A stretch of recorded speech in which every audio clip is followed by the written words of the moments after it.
I'd like to call this meeting to order, please.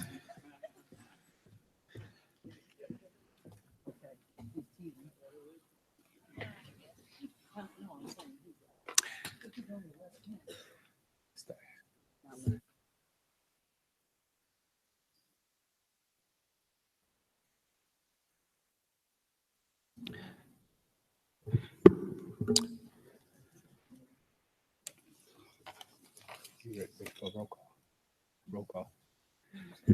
Madam Secretary, roll call, please. Okay. Mrs. Galbraith? Here. Mrs. Gasparo? Here. Mr. Toure? Here. Mr. Anderson? Here. Secretary is aye, and, okay. No, Dr. Hall. Mr. Brown? Here. Let us stand for the pledge.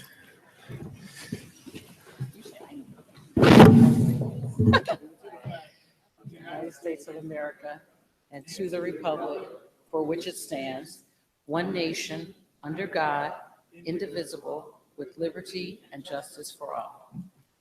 I'm going to turn my computer one day. I might share. Okay, prior to us moving on, I would like to read our mission statement. Our mission statement for the district is to ensure that every child is challenged to reach his or her full potential academically, socially, and emotionally as they grow and develop into thoughtful, productive, and contributing members of society. With that, I'd like to get right into the good news report. Monee High School inductees, Gene Cahan, Illinois High School Baseball Coaches Association Hall of Fame.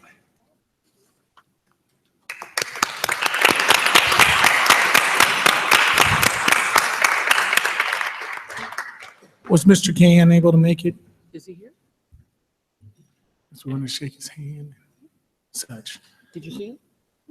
Dr. Harden, was Mr. Cahan able to make it this evening?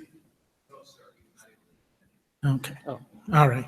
Well, we just wanted to congratulate him and to officially recognize him. Sometimes we have good things that happen off the cuff.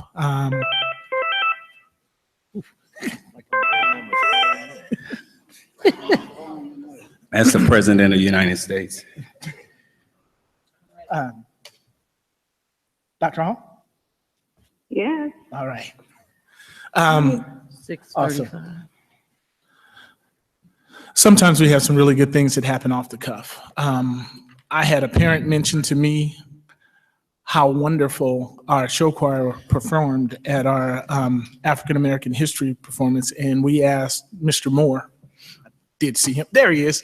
We asked Mr. Moore if he could gather his group and come up and share that song for us, and he told us that just a little bit ago that they could be here, so if we would adjourn to the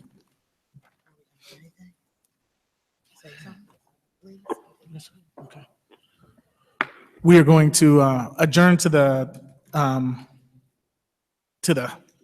seats and let you guys sing.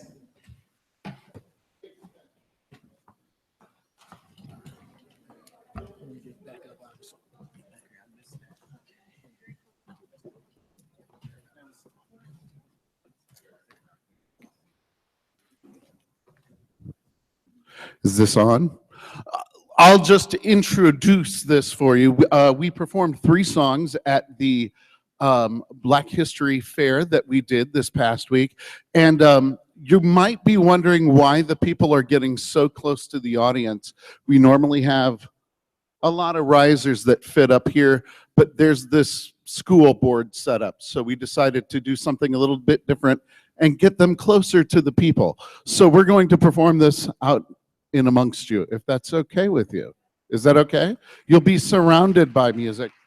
The song is entitled Glory, and it's from the movie Selma. And we're going to perform that for you. But before we do that, I just wanted to share our past weekend's results. Actually, I got an email that was sent to me Friday morning that I didn't pull up until the afternoon after I'd seen the kids about, hey, do you want to have them perform here? So we quickly put this together this afternoon for you. So So we'll do what we can here.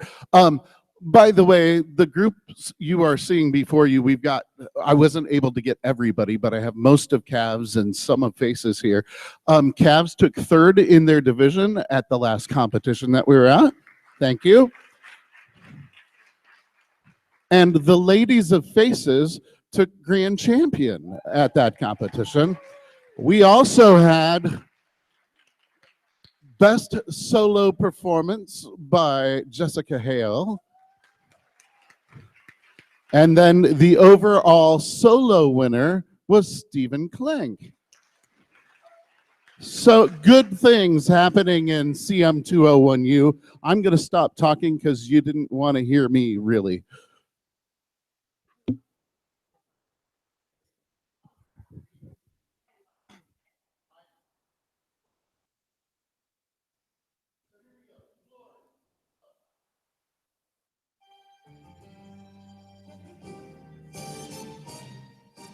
One day, when the glory comes, it'll be ours.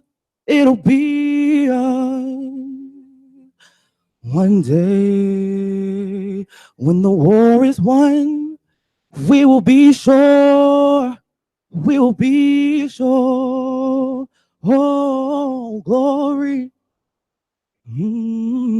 Glory. Hey, glory, oh, glory. Hands to the heavens, no man, no weapon formed against. Yes, glory is destined. Every day, women and men become legends. Since they go against our skin, become blessings. The movement is a rhythm to us. Freedom is like religion to us. Justice is juxtapositioning us. Justice for all just ain't specific enough.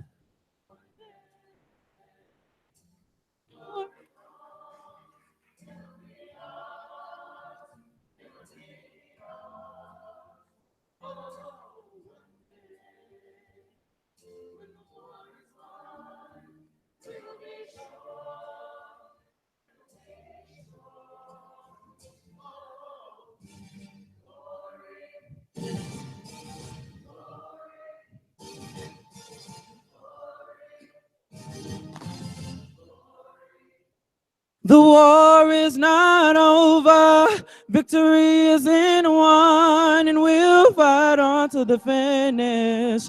Then when it's all done, we'll cry glory, oh, glory, oh, woo. The biggest weapon is to stay peaceful. We sing. Our music is the cuts that we bleed through. One day, we had an epiphany.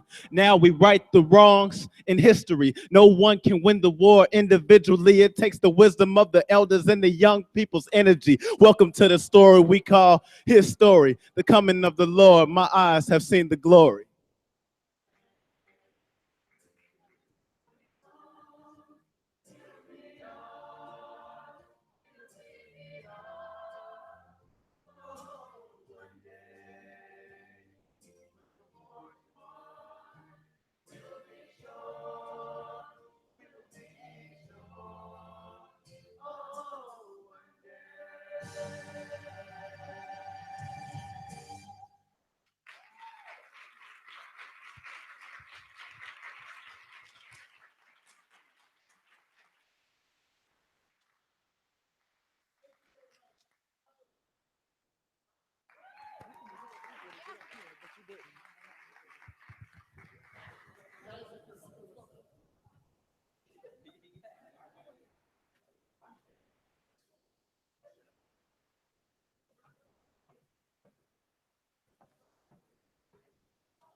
Nice job. Before we get on started with the next portions of business, I just want to make sure that we mention about Coach Cahan. In 1982, Coach Cahan started his coaching career at Babley Bourbonnais Community High School, his alma mater, before beginning his 33-year tenure at Crete Monee High School. This spring will be Coach Cahan's 30th year as head coach of the Warriors. Throughout his years, he has won 11 conference championships, 4 regional championships, and recorded 494 wins. His teams have won 24-plus games 11 times during his, including setting the record with 25 wins. Cahan has been a member of the IHSBC for 35 years, served as president and vice president. He was a regional summer league director for 15 years. Outstanding work by Coach Cahan. We really appreciate all he does and all he's done for our children. Thank you so much.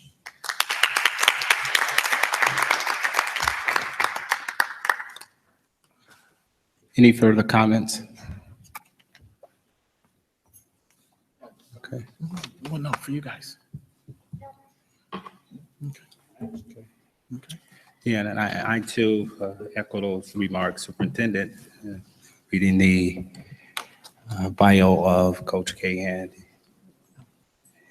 Appreciate all he has done for the district as far as coaching, so on and so forth. So thank you, Coach Cahan. If you hear me out there, thank you. All righty.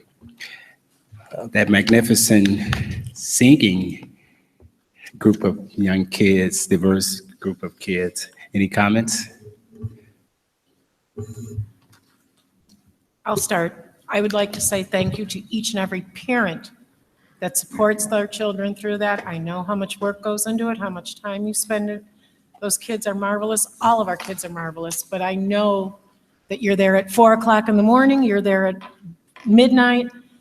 I couldn't be prouder of them, but thank you to the parents who give of their time and their support to every child that's in any extracurricular activity. Thank you.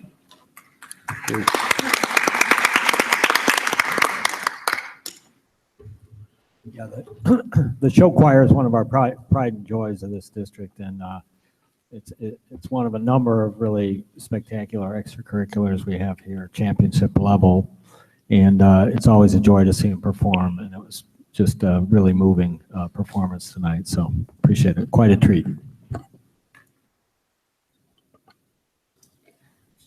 I'd like to, hello?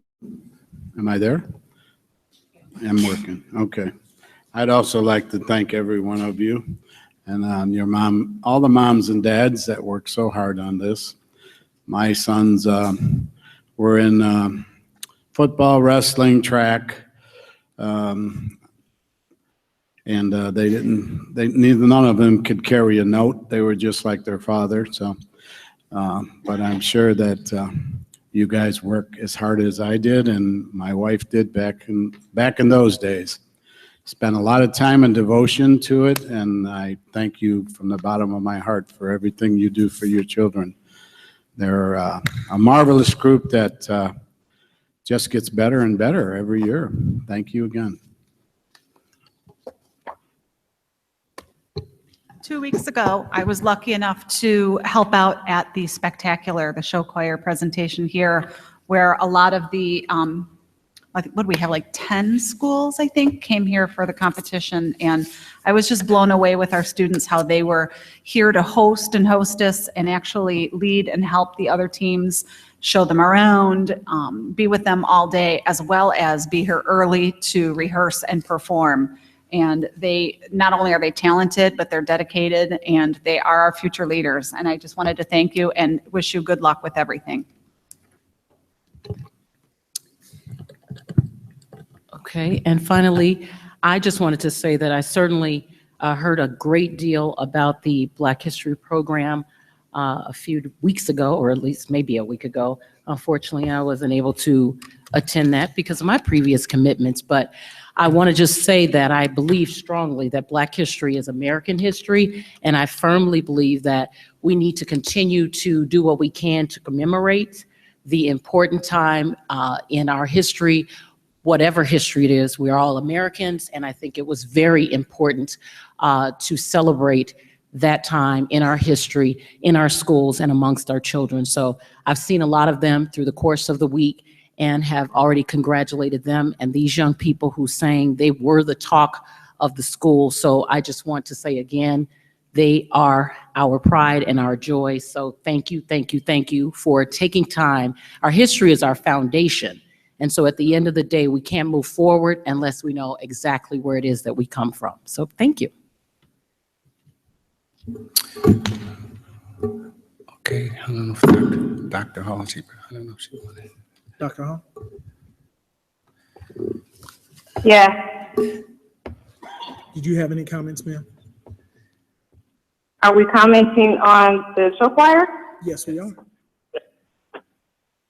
Okay, yes, of course. I'd like to say to our show choir members and our parents, thank you so much for dedicating to the show choir.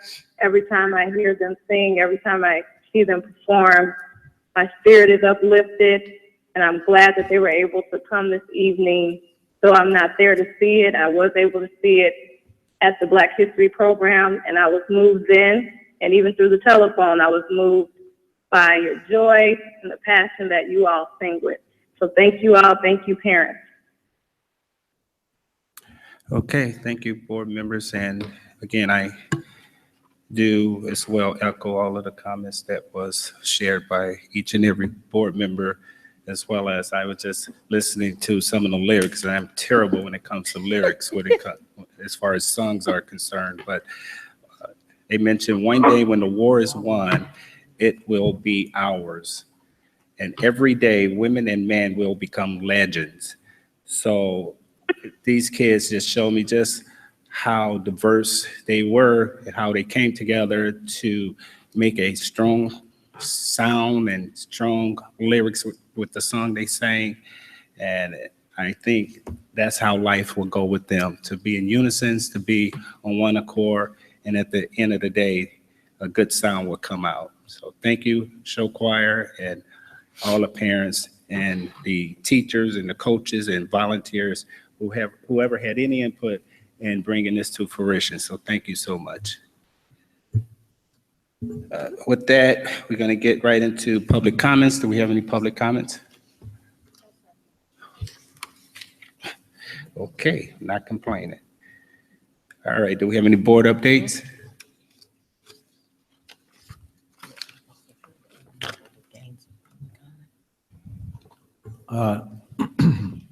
Mr. President Pro Tem. I know that several of us have been following some of the public meetings and some of the public comment about the proposed intermodal project, the CSX intermodal yard that's being proposed south of town, the town of Crete. And I just thought I'd raise it as a, and open it for a little comment here, but I think I just want to implore the board to really keep following this project, because I think, I went to the CSX open house, and it was, I think a lot of the residents out by me in my district and my area in the township are very upset and worried about some of the ramifications of this project. I went to the CSX open house, and the CSX people were very nice and provided some information. I learned a lot about electric cranes and some of the state-of-the-art technology they're going to put into this yard, and got a better idea of the dimensions of the project. And it's huge. Ultimately, it could be huge, covering 1,000 acres out there. I've done some other research too, and there's a lot of, the main issue with these kinds of projects is the air quality around them. And it's clear, the research is pretty clear, that for about up to 2 miles around these intermodal yards, there's an elevated rate of respiratory problems, and especially problems for kids with asthma and elderly people with COPD. So, and that's one thing that's hard to mitigate. There are a lot of things they're talking about mitigating the sights and the sounds and making it attractive. And but I think that's a huge issue, and I think it's one, as a school board with a school right on the border of the project, and actually, at least 2 schools within that 2-mile zone, and as well as an old folks home and a show place for show horses, well within the sort of danger zone around the project. So, and the problem is not so much the trains, it's the trucks. The estimate is it'll start with 800 trucks a day and grow from there. That's a lot of diesel fumes, and diesel is a particularly problematic pollutant. So I think as a board, I'm hoping we can unite around this and really protect the interests of our school district and our kids and families. And especially that, the big issue for me is Balmoral right on the cusp of that yard. And I do believe that they'll eventually, if the project goes forward, that much of the area will be TIFed. And so the mayor's talked about tax benefits for the schools, but I haven't heard a number from him. I've asked, and so there's no projections around that. And I expect it'll be TIFed, so the schools won't see any tax revenue for a while. So I'd like to see any agreement going forward. I'd like to see us involved in that agreement so that the schools can be taken care of if the project goes forward. And that's my opinion right now, but I'd love to hear from my colleagues about what they're thinking. So Thank you. Christian, I'm sorry, I just wanted to clarify. You said that currently the TIFT is, there's a pending TIFT, is that what I'm understanding? There's some conflicting information about that. It's and Mayor's not here tonight. He could probably clarify some of that. The existing contract on the land had a TIF agreement sort of written into it, but the ownership changed hands since then, so I don't know what that does to the standing TIF, but it's really pretty much standard operating procedure in these kinds of projects for the developer to ask for and receive a TIF. So the mayor will say that they haven't asked yet, but I think we can expect that. That's my expectation from studying other projects like this. Okay. I spoke to a few of the higher ups that were at the meeting, at the intermodal meeting, and specifically asked them, was there a TIF involved? Will they be applying for a TIF? They said that is not their normal procedure. They would, none of this has been decided, but they point blank said to my face that at this point, they were not looking to go TIF. So again, there were 14 people, I think they're from CSX. I spoke to about 4 of them. All 4 of them told me at this point, they were not looking to do TIF. Do they have the decision? Can't answer that. But I point blank, that was one of my first questions was, are you looking to do TIF? Is that, I'm the school board member. I want to know what is your intent here? And all 4 of them that I spoke with face-to-face said that was not in the plan at this time. Again, who knows if they're the decision makers. Just out of clarity, I didn't stay for the meeting, but I did also speak with 2 of the representatives before I left. Question that I asked, because regardless, I think sometimes we're drowned in TIF. TIF, obviously, tax increment, it's money. But when you have an analogy between money or finance and people's lives, one of the things that he said to me was that this is a phase 1. We really don't have any say because they have already proceeded, it's my understanding. We might be able to have some more conversation on the other phases. Is that what you guys are hearing? Because portions of this, isn't it already approved? What is it? What can we say to affect future discussions? And more importantly, as you said, Christian, the air quality control. The school is there. The students will be affected. What are we going to do, or how can we control? Because I don't want the statement to be made, oh, because we're getting TIFed or we're getting money, that is somehow a substitution, or it's okay for whatever you guys are going to do out here. I think it still is early stage, and I don't think it's as people will say in the township, oh, it's a done deal, or you're not going to stop. And there's a fair amount of sentiment in town, it seems like, for this, but my understanding is it's pretty early stage, and there are a lot more regulatory sort of things that need to be done in terms of environmental impact. They were done when they talked about doing this 10 years ago. My understanding is a lot of those studies were done then, but they've expired, so they have to be done again. They have to go through all of the hearings. I think when they say the agreement's in place, the property's been zoned, rezoned for this Correct. use, and, You're right, but they have not done the deal yet. Right. It I is think that not it's in still their contingent possession on a yet. lot of stuff, Correct. including that grade I separation. mean, they they're have talking put their bid in on the property, but that deal is not a done deal. The papers have not been signed on the actual transfer of the property. I do know that to be a fact. CSX is intending to buy it from the previous owner, but that has not been a finalized deal yet. But they're going ahead with, in their mind, that this is going to be a finalized deal. But I was unclear of that until I went to the meeting. I thought that they already owned the property. Yeah. So that was something I did learn from that meeting also. I think it'd be great if we as a board can devise a strategy for just staying involved in the conversation as it goes forward and make sure that, you know, the district's interests are, and the kids' interests are served. Well, I think there's too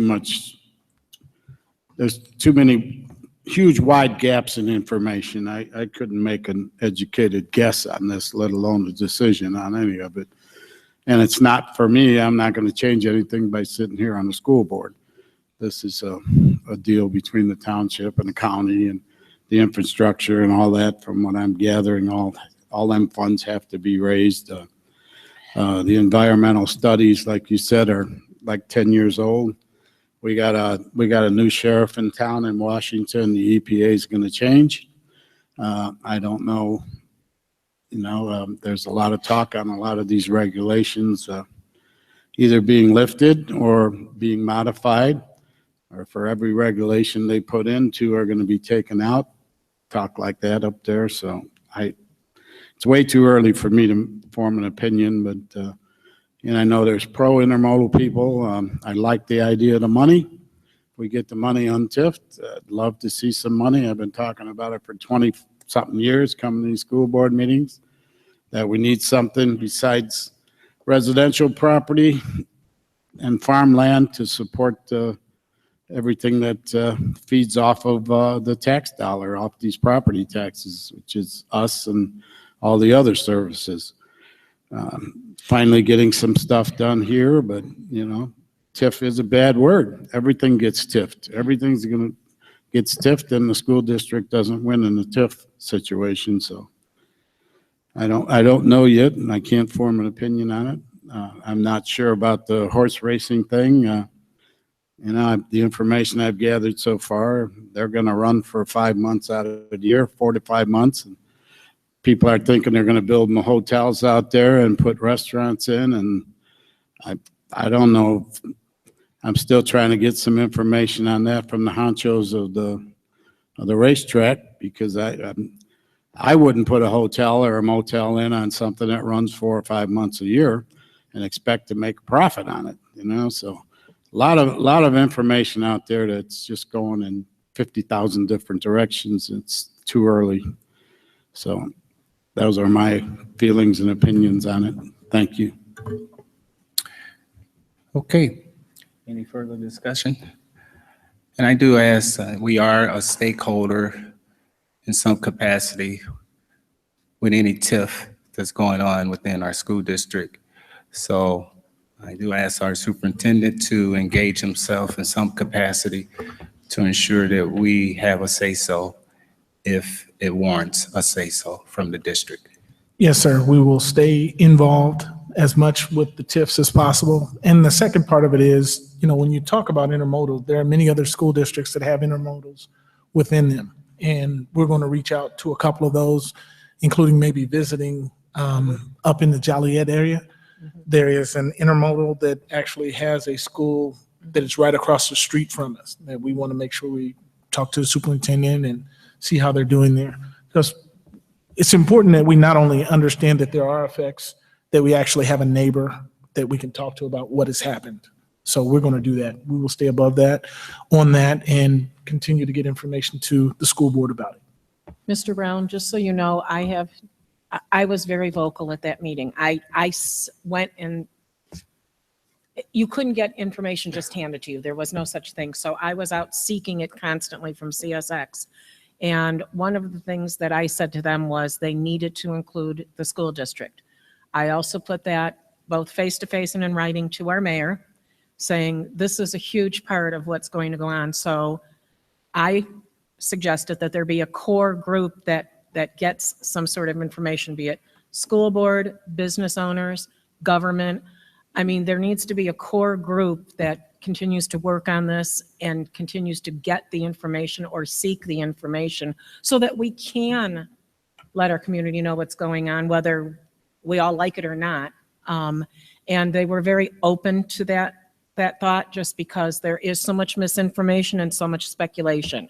So I'm hoping that when they come back, I believe Dr. Cunningham, it's in about 6 or 8 weeks, they're going to come back, hopefully, CSX. That's what I've heard. I haven't seen anything official yet. I'm hoping that by then they'll have worked out how they're going to disseminate this information, who they're going to include with some of this, and I'm crossing my fingers that they took all this to heart.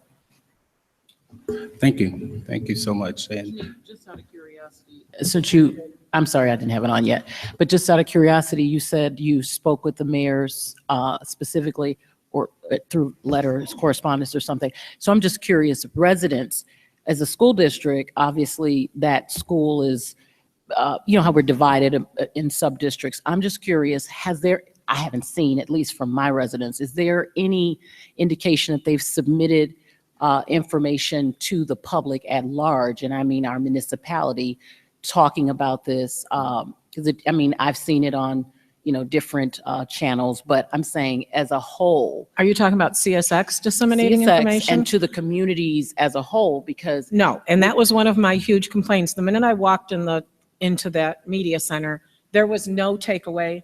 There was nothing in writing. There was nothing tangible for me, and I'm a tangible person. So this is part of it, is that we need to do that. But that was part of the core group also, that, you know, as we talk, that we have parents and teachers and administration or whatever on some of our boards. That was my suggestion, is you need to have a core group from each faction that is going to be affected by this, so that they can represent. I mean, I realize you can't have 16,000 residents on the board, but you need somebody who will stand up for them and who will talk for them. So they seem to be open to this thought process. Again, I can't tell you if I made any inroads, but yeah, it was me and it worked. Sorry, Kim. Good job. So Dr. Cunningham, to that point, I guess I know we're limited in our ability to make specific decisions, but if we can do anything, it should be to be able to communicate through the channels that we have at our disposal to the, I mean, we have not all of the citizens, because it certainly is affecting people who live on the other side of, you know, what is it called? You know, the people who are outside in Crete Township, Monee Township, et cetera. So I guess from the vastness of our school district, be it social media, whatever, that whatever information that comes from these smaller groups, that we share it somehow, because I don't think they will get this information at the end of the day. And to have the responsibility, well, you know, sometimes it's the only way that citizens are going to get the information, and we're talking about it because it's going to affect school children. So if anything, I think our main responsibility would be to communicate and articulate specifically what we know in the front end, on the front side. I agree, and part of why we agreed to host it, even though it wasn't our system, was to make sure that our community could get face-to-face time with CSX, to make sure that we had an opportunity to get answers to the many questions that they had.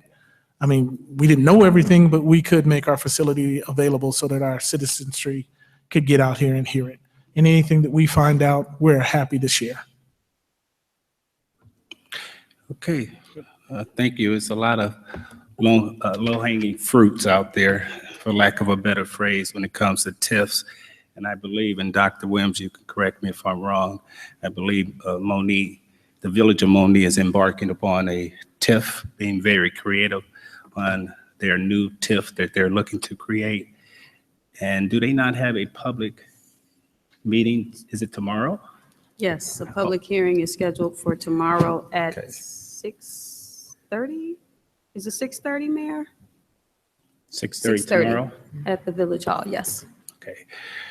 So just to put some numbers in perspective, and anyone can challenge me on these numbers, but of all the TIFs in the county of Will, I believe just the villages of Crete, University Park, which is the biggest TIF area in the state of Illinois, and Monee, as it relates to the township, not the township, but the county of Will, I think within those three villages, they have over almost a third of all the TIFs in Will County. And that feeds into one district, our school district. It just goes to show you these TIFs are not going away anytime soon. So we have to see where we can become more active, see what we can do. We are stakeholders again, and there have been some partnerships between the TIF initiators and the school districts throughout the state of Illinois. So we need a piece of the pie, for lack of a better phrase again. So again, the ownership I'm putting on you, and I think this board is putting it on you, Dr. Cunningham, to keep us involved, keep us informed on what's going on as far as the TIFs are related. I can tell you for our TIFs in Monee, we spent a lot of time talking to the mayor and to his staff and all the other taxing bodies that were there. We wanted to make sure we knew everything that was going on and that we were involved and that we got all of our concerns answered. We did. It is important that we understand the TIFs are coming because of the heaviness of property tax on these things, but we have to find ways where we can still share. And that's something that Dr. Williams and I have worked very hard on, trying to make sure that we're able to get out and get to our businesses so that even if they're not paying taxes, they can bring something to us that can help us move forward. Thank you. Dr. Williams, any further discussion on this? Did you have anything else to share? You're good? No, we will be attending the public hearing tomorrow. Oh, tomorrow? Mm-hmm. And again, 6:30 6:30 at the Village Hall, yes. for Monee. Mm-hmm. What, I have a question on it, though. What is, been reading about it, but what is this TIF going to do? What are they bringing into Monee? What's it for? Super warehouse? What are they putting on this TIF property? Well, what they're looking to do is to make it available for many different businesses. They're out to get businesses to come into our areas. And one of the things that Mayor was nice enough to explain to us is if we're going to get people in here, we have to do something to compete. He was adamant in talking about how Indiana has taken away a lot of our businesses. And if we can't find a way to compete, which is his challenge and the challenge of our other mayors, then we don't get businesses to come here. And I explained to him, my challenge was we understand and we're happy the businesses are coming, but we can't have the businesses coming and then have only our actual homeowners paying taxes. So we have to find some way to get to where we're all getting a little more share. His explanation, it was clear, it was understandable, was, hey, right now you got nothing. And it doesn't really change anything when you bring in a business. And the thing is, my understanding is I have to find a way to get some of that into our schools to take some of the weight off of our homeowners and at the same time be able to allow him to get those businesses in because they're important to all of us. The big one that started probably the discussion was Amazon. And Amazon is, if you've been over to Monee, you have seen the building, you've seen that they're building up. It's going to be a very nice, large area over there. I hear that there's going to be, if you can get everything straight, that there's going to be new stoplights and wider set of road out there, doing everything that they can to help us move forward and pull businesses into our area. That's why they're asking for the TIF.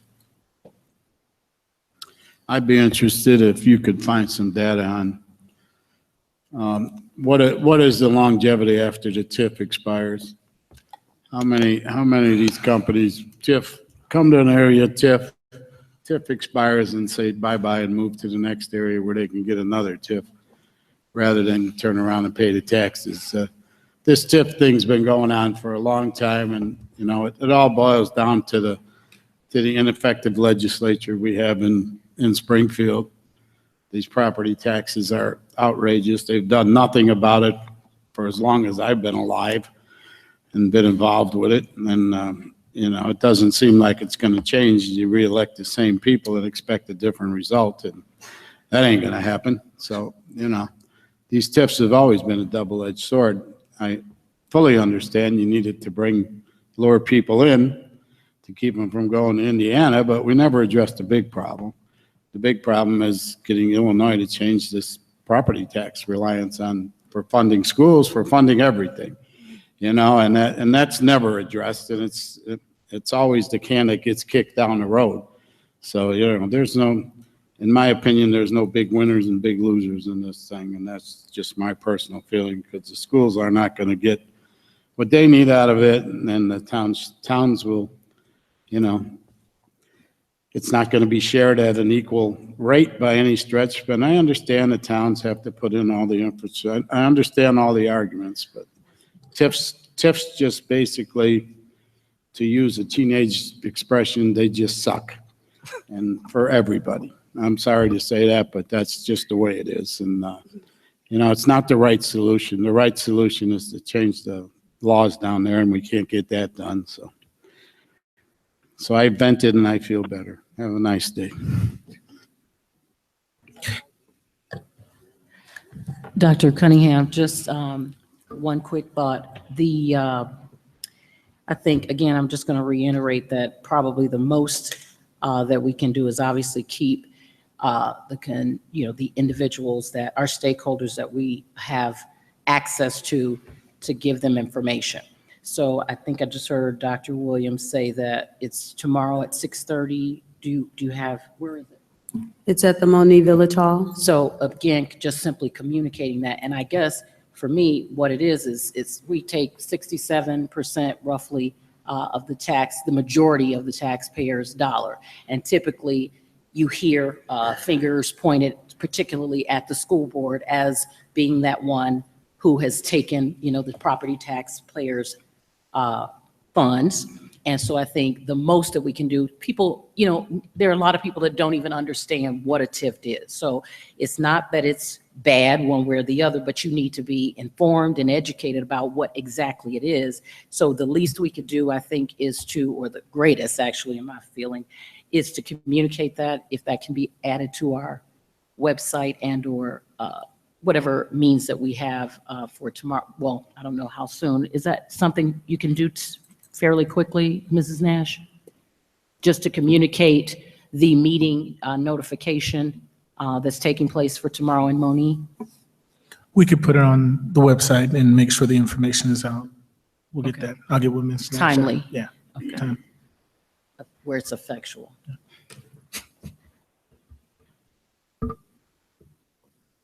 I don't know if this is under board updates, but I'll throw it out there. If it needs to go under old business, let me know, okay? We have finished the middle school addition, but part of that project was supposed to be, after we closed the old high school, to demo the old high school and get it ready for use for the future. If and when we get 30-some odd million dollars to build a new elementary school. I haven't seen anything or heard anything about movement on the old high school. I know we're paying the bills for the electric and the gas and upkeep as far as security and all that. When are we going to be expected to take some action on that old high school and prepare it for a future elementary, or to sell it, or what are we going to do with it? That was supposed to be the second part I thought of this plan, was to shutter the doors and then tear it down. And I've heard nothing since we started the project on the middle school. Can you give me an update on where we're at on that, Mr. Cunningham? Yes, sir. I still remember when we started and were heading towards that project, it was my understanding that there were a lot of people here who did not want the second part of the project started. They were the only ones to come. They came and talked about their tax dollars and what we should stop. So we hadn't moved forward on that because that was an issue, and it seemed to be an issue that came kind of from some of the people that you knew. Am I mistaken? I'm not talking about building the high school. I'm talking about preparing. Yeah, for the elementary. Tearing the Agreed. thing down. Yeah. And, you know, having that- the property at least usable before all the money we have in the bank disappears over the next year or two, and we can't demo it. We don't even have bids on it. I thought that was part of the deal. It was originally part of the deal, and as I said before, you guys, there was no push to go to our second part. We had an entire plan that included taking Balmoral and Crete, demoing that, and actually building another elementary school, and that was pushed back against. That's correct, because we don't have the money to do that. I'd love to do it if we had the money, or, you know, the money fairy would come down and give us the 35 million without, you know, but that school is in the way, you know, my personal opinion, it's in the way of anything we do in the future. If we're gonna, you know, what are we gonna do with it? Let's lease it, let's make some money off of it, let's sell the property if that's the case, or take the thing down and grade it and have it ready for a building that we hope to do in the future. It's just sitting there. And now it's not making us any money. And it's, you know, it's an 800 student building. So that's all I'm saying. You know, we need to do something with it. I thought that would be part of the initial outlay for putting the middle school in, the middle school addition. I'm sorry. In the year I've been on the board, it seems to me that this has come up a few times, and what I remember is looking at a couple options, keeping it, using it as for some kind of alternate use, a community center, parent center. You know, the last discussion I remember us having as a group, there were several options on the table, demolition being one of them. Also demolition and possible sale of the property just outright to someone else. Not necessarily putting a school on there, or I don't know, or keeping it open. There was talk of collaborating with the park district and putting some programming in there, renting it. I must have missed that meeting because I don't remember anything to that effect. The only thing that I talked about for community centers was the continual want of the MEC by the village of Monee. And that's been going on for years, but I don't remember any talk of using the high school for any kind of community Could we move meetings. MEC over to the high school? No. Maybe? I do No. remember that meeting. I don't remember if it was in one of our old committees when we used to have committee meetings or where it was, but we did bring up a couple of things because we were approached by the park district about possibly using that building. We had been approached by a couple of different places, and then when we had the conversation, other ideas did come up, but we need to, again, revisit this and make a move, I believe, because are we going to partner with anybody? Are we thinking we're going to lease it? Can we use that building for anything ourselves? I do think that part two needs to take place. Part two will get started as I've sent out to the Board of Education that we have to go to our next part of the FNP. And I think I sent that to you all 2 weeks ago in talking about some of the issues that we'd had district-wide. We will, and I will have something for the board. I think I'll probably need at least 2 weeks to begin the outline, and we'll have a discussion about that maybe in the beginning of March at our committee of the whole meeting. What, can you please also, when you come to that meeting, tell us what it's costing to Of keep course. that building moving right now? I mean, Oh. you know, the heat, the electric, all kinds of things. What are we paying monthly to keep that building so it doesn't blow up or the pipes don't freeze or whatever? Can you please bring those numbers to us? Yes, ma'am. Thank you. And, Go you ahead. know, you have the CD, we're just talking about that CDX. Is that in the CSX? Is that in the 2 mile footprint? We put the little munchkins over there in the old high school. I mean, you know, then you eliminate Belmore and you eliminate a problem. It's close. It's close. It's close because the high school is too. I'll have to look at it. So do you, is there plans with the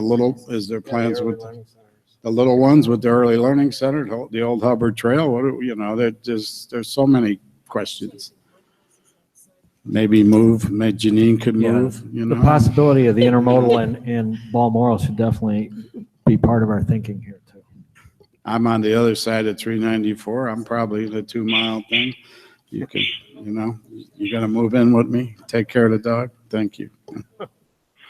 Just for clarification, so we definitely had the discussion. I think I would agree certainly with you, Janine and Christian in general. The discussion, I think, well, rather that was Superintendent Cunningham, there was much pushback concerning the combination of the schools, the 2 elementary schools.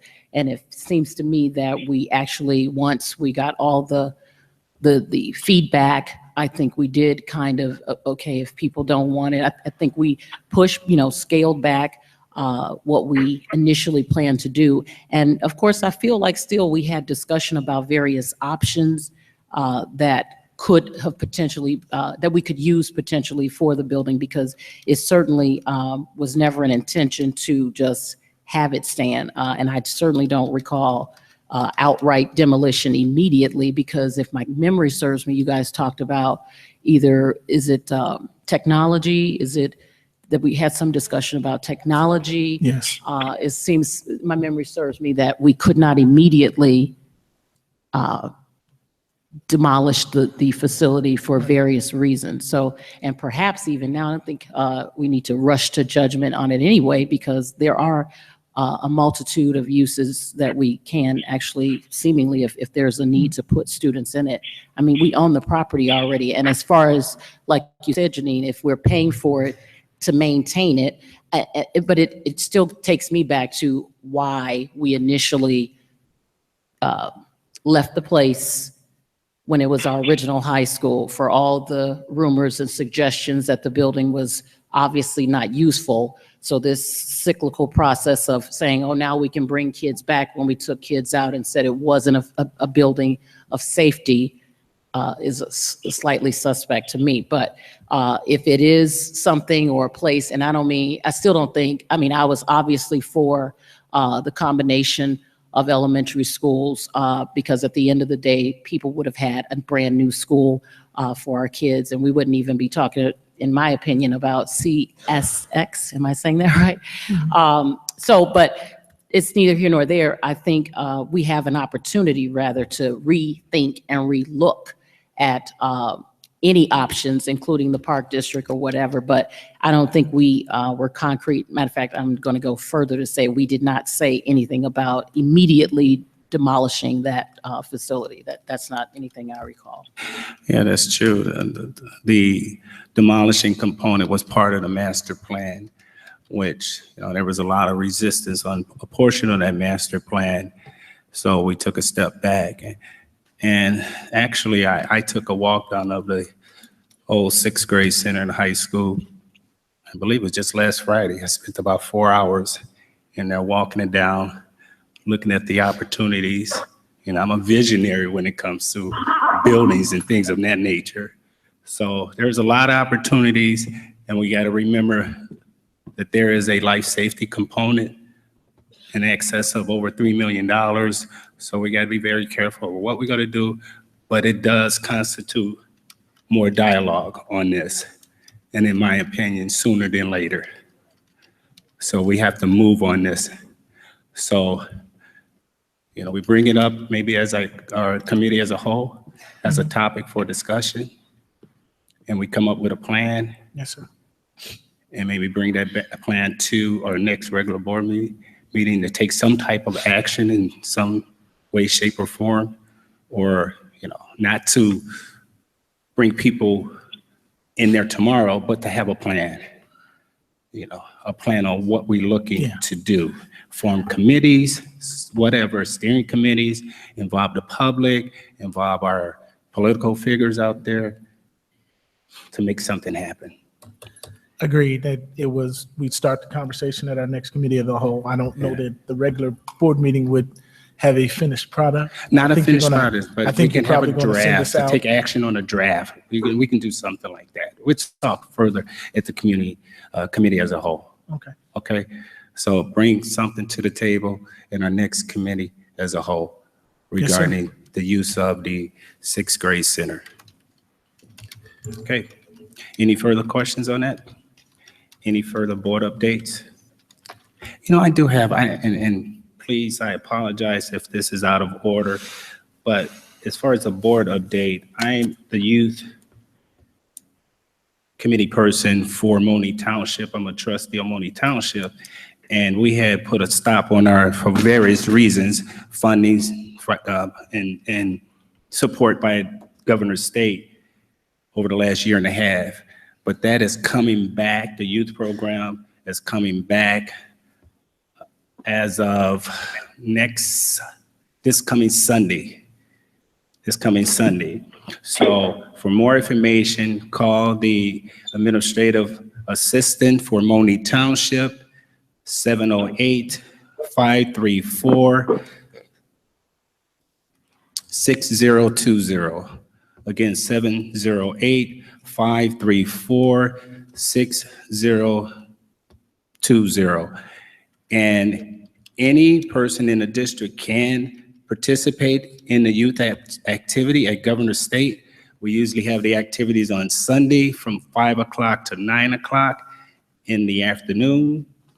And it's $5 for a lifetime for Monee Township residents, which is all of University Park, a portion of Park Forest, all of Monee. And for Crete residents, there's a little bit more to pay, but you're more than welcome to come. So it's open up to the entire district, but I don't know. I think it's like $10, I'll say. I think it might be $10 per visit, but a lot of activity. You see this old man playing volleyball and with the paramedics on the side for oxygen for me. So I thought I'll get that in. So I appreciate it. You know, we have swimming, we have basketball. The kids play basketball, play volleyball. It's pretty. Ping pong. Ping pong, little pool. We actually do some tutoring. Yeah. When you say board games like chess, yes, you can. Yeah, they play We play checkers. that too. For those of us who don't want to physically engage ourselves. Yes, so you and I have to, have the oxygen bottles both. So we did it. We have been doing that for the last 6.5, 7 out of the last 8 years. So I was excited to get it back and engage with the director of sports at Governor State. So again, that number is 708-534-6020.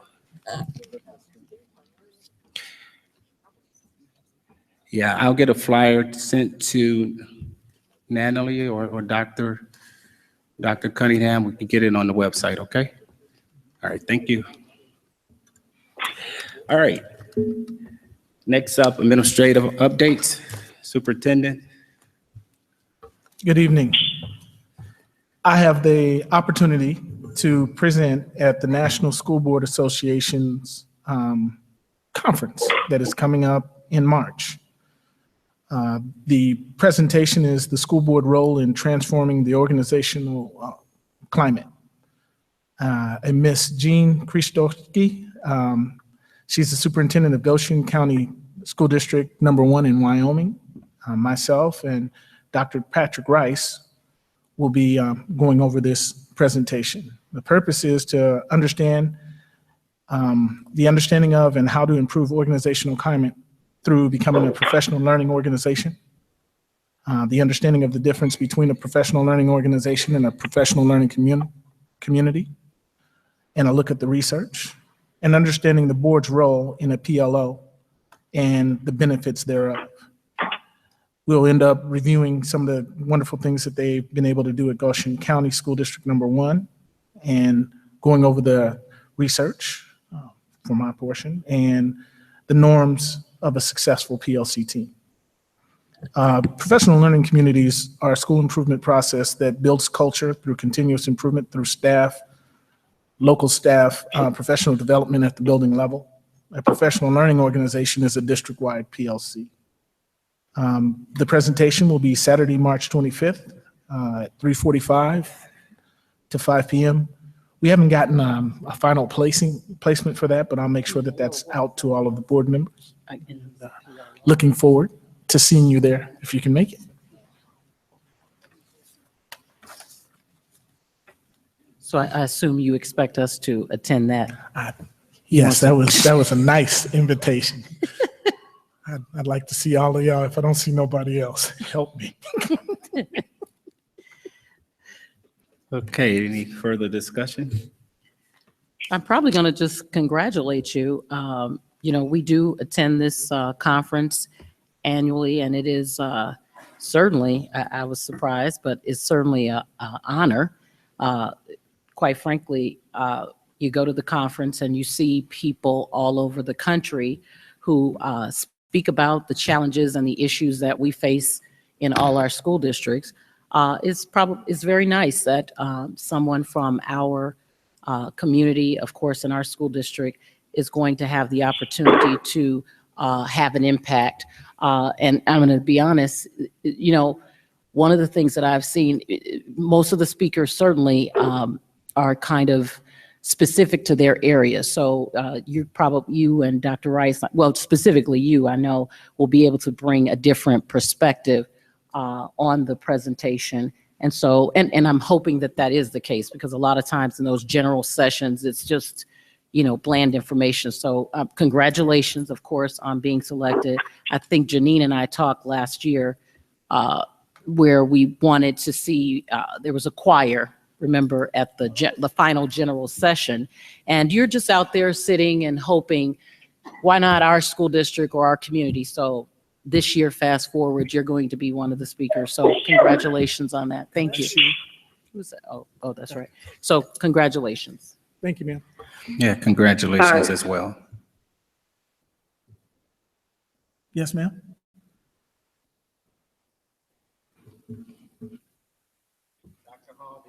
Speak. No, I said sorry. I didn't mean to sneeze. Oh. Well, bless you. I forgot to get that in. Thank you. You're welcome. Okay. No further discussion on the superintendent update. Like a motion to approve the consent agenda. Moved by Gasparo. Second. Second by Board Member Anderson. Superintendent, can she read this off? Yes, sir. Great. Consent agenda approval. Superintendent, regular meeting minutes of January 17, 2017. District Affairs, a FOIA update. Business, approval of accounts payable and approval of payroll. Curriculum, field trip approval, Warrior Color Guard. Field trip approval, Business Professionals of America. Field trip approval, show choir. And donations.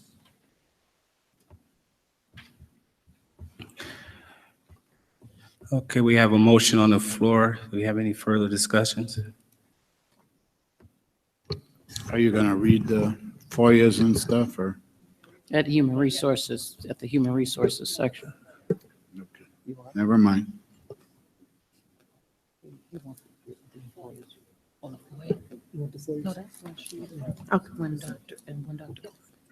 What would you like for me to do? I can read the FOIA update.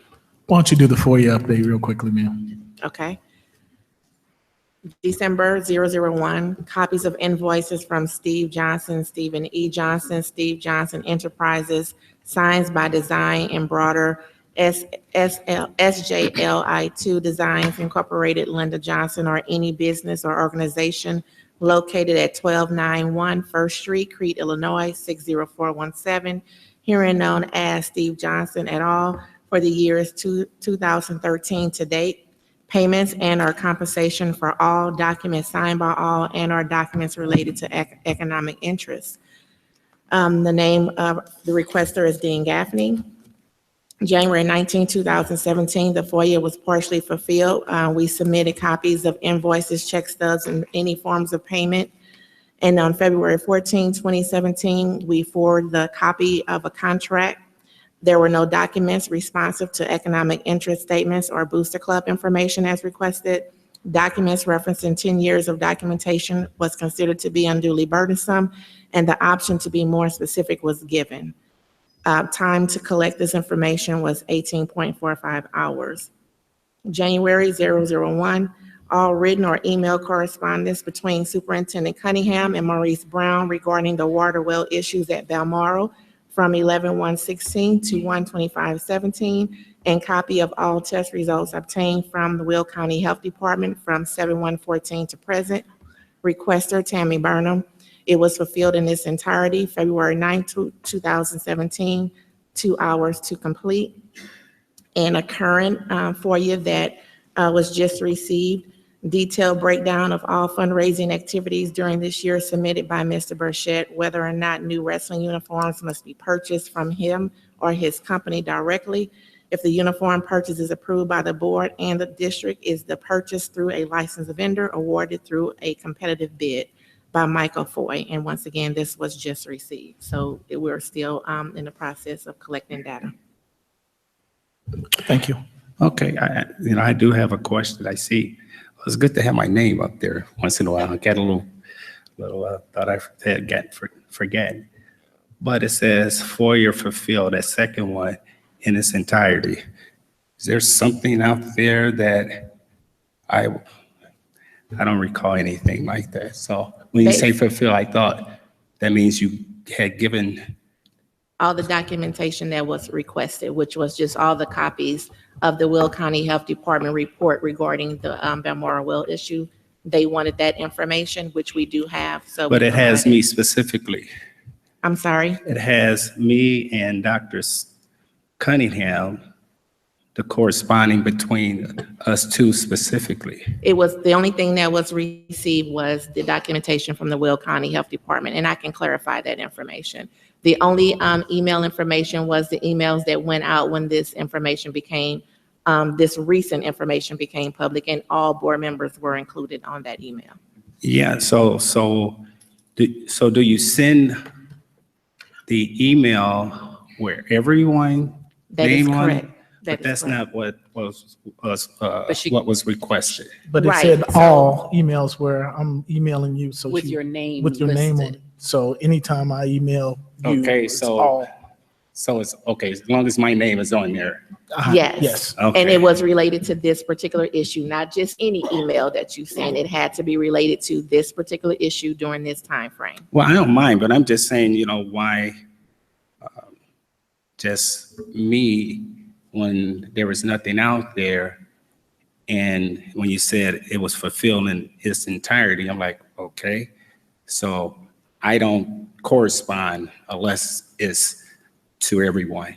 Right. Somehow. Unfortunately, we don't know what the requester is thinking as to why it was specifically geared towards you, but I can say that the I'm a email. likable guy, that's why. Okay. You're a very cool guy. But I will just repeat that, yes, it was emails that were sent to all board members with this recent incident with Balmoral. There was nothing specifically related to you. Okay. Understood. Thanks for the clarity. No problem. I appreciate. Any further questions? I have some payroll questions. Is this, Regarding the consent agenda? the consent, yes.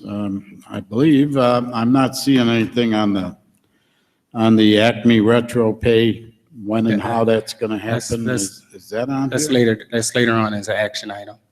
The pay? I think Oh, Mr. not- Neal can. You're talking about pay? Yeah, you but gonna- it's payroll. Oh. It's under payroll. Okay. And It's it's, under business and it's fee. Acme, not. But it's still under No. consent. Okay.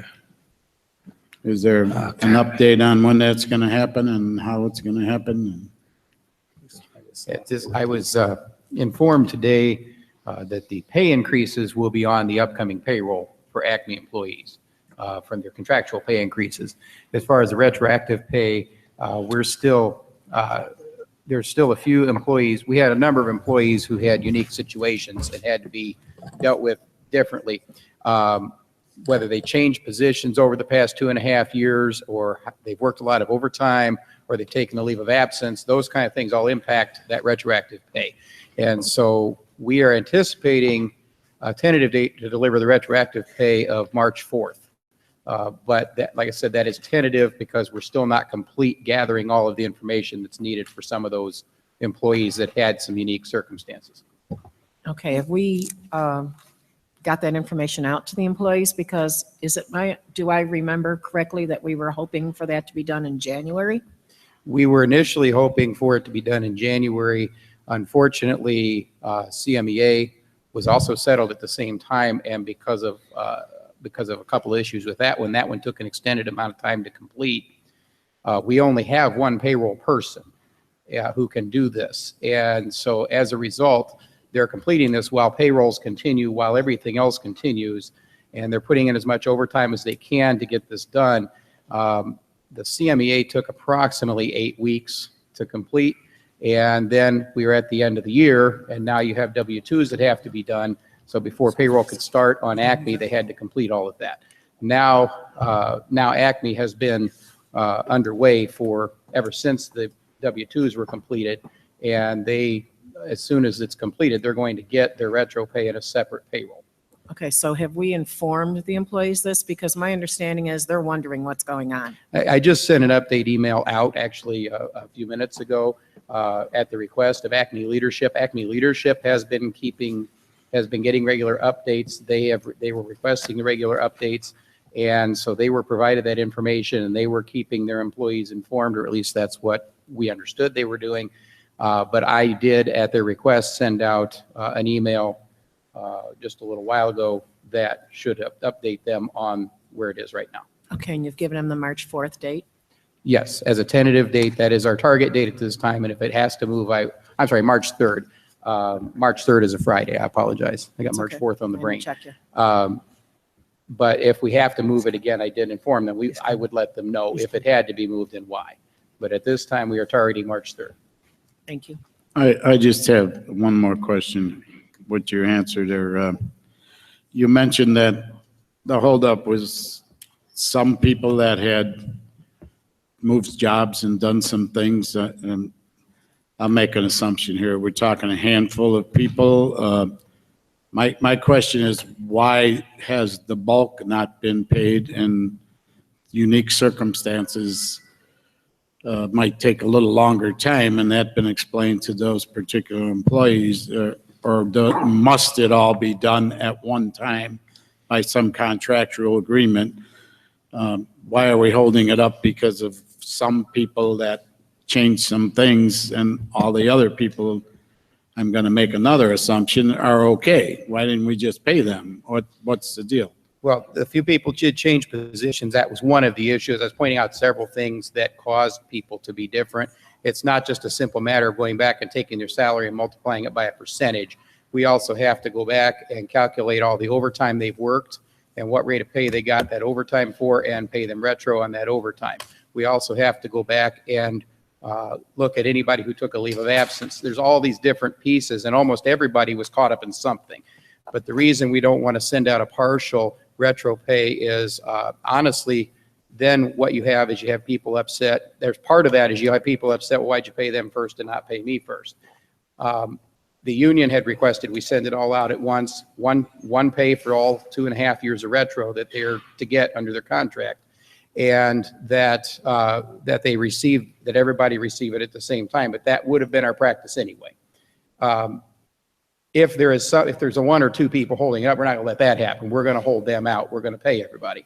But what we want to do is make sure everything is done correctly and as accurately as possible. We know there's going to be some things that have to be fixed later, but we want to minimize that as much as possible. We want everybody to get what's coming to them, get it at the same time. Nobody to feel like they're valued any less than anybody else. This is just, everybody all at once. All right. And I had one other question on the pay while we're on pay. Did the teachers, the extra duty pay and the internal sub pay and all that, is that all straightened out that we've been talking about? There's some there's a legal question around that I'm going to consult with the attorneys on, and then I should be able to get a direct answer to CMEA about that issue. Okay, and when will you expect to do I that? plan to speak with the attorneys tomorrow. Thank you. That's all I had.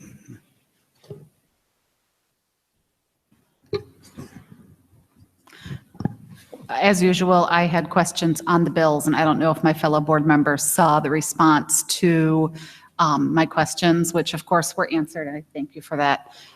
Yeah. There was a lot of questions. answered in red. I just want to reiterate, we talked about this last month. There are bills on the accounts payable agenda that go back to August and even, I believe there was one from April or May.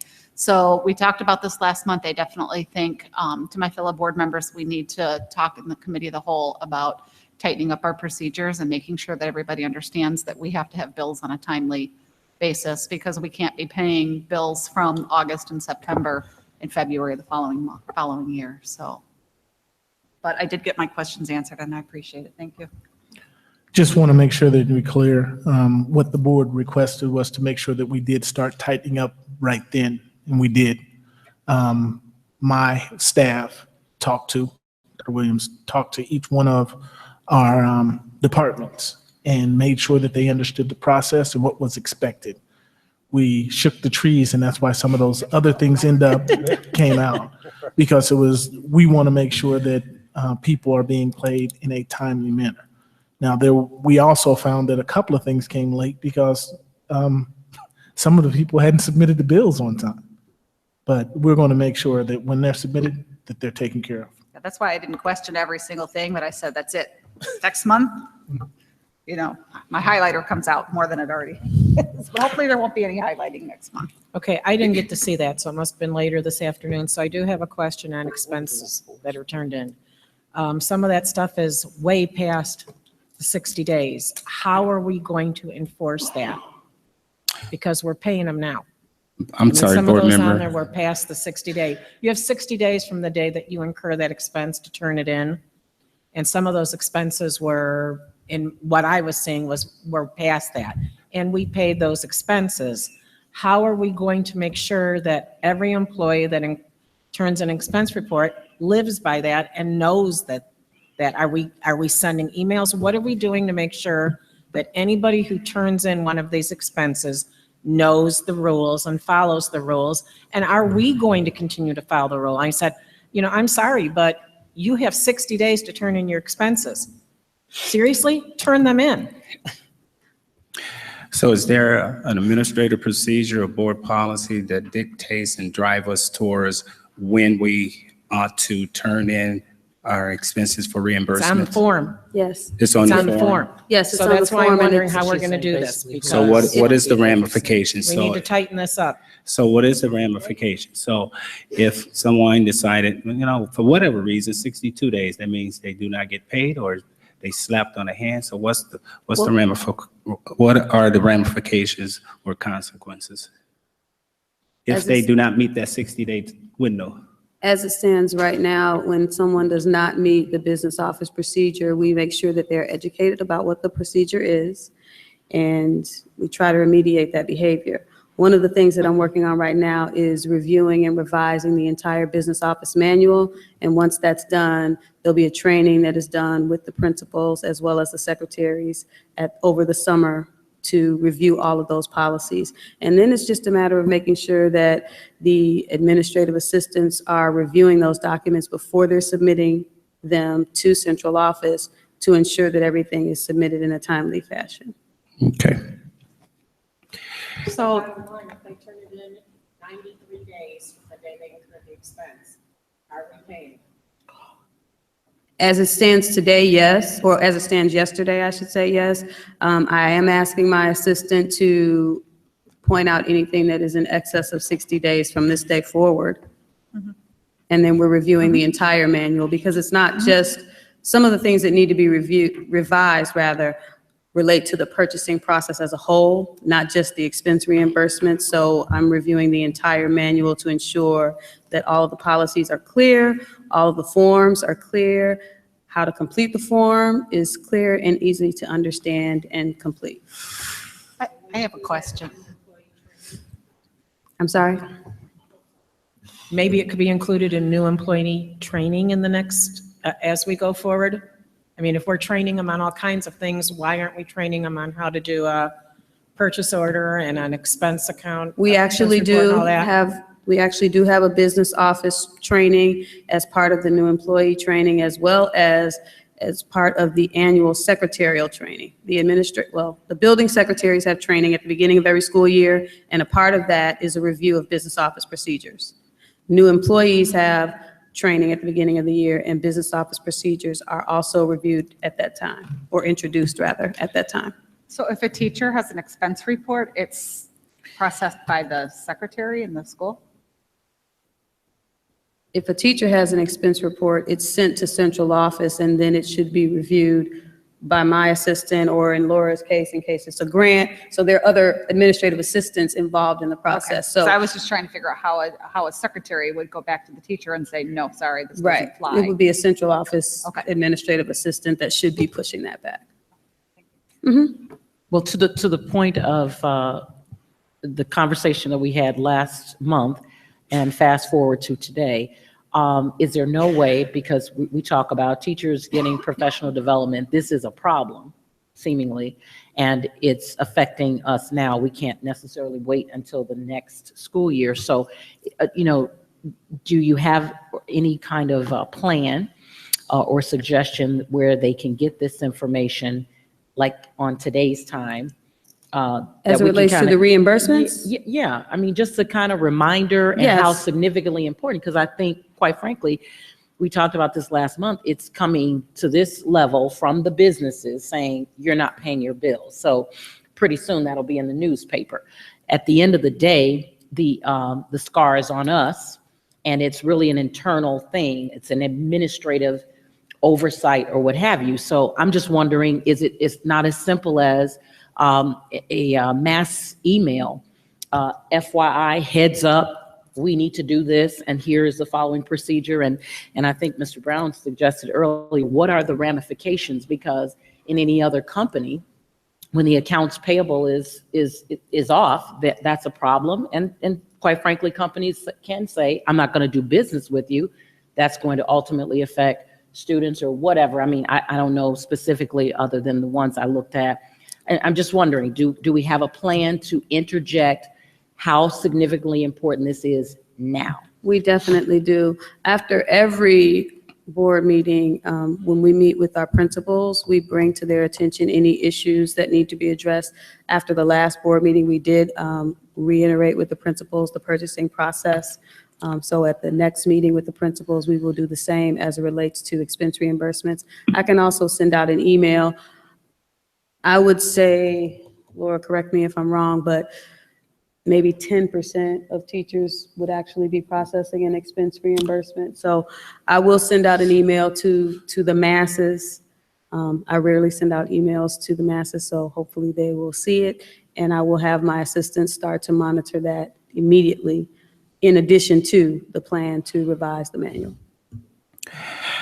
Okay, so let's here's an opportunity to make lemonade out of a lemon. And I think we can firm up the process relatively easy. Mm-hmm. It does have somewhat of an impact on everyone. And let's take the gray area out of it. And, us board members shouldn't have to be dealing with this. So take it off our plate and make things happen. Superintendent, again, ownership on you. We'll take it.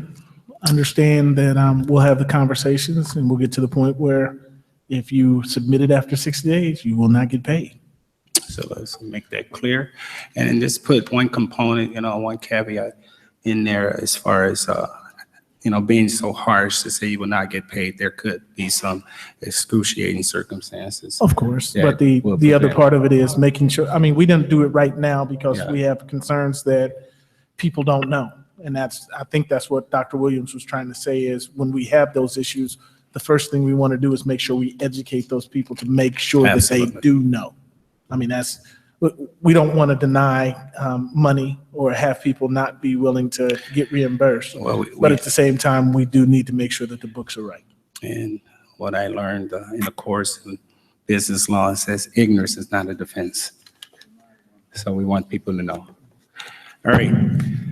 Dr. Cunningham, excuse me, Mr. Brown, out of curiosity, because I noticed Dr. Williams is saying that she typically doesn't send a mass email.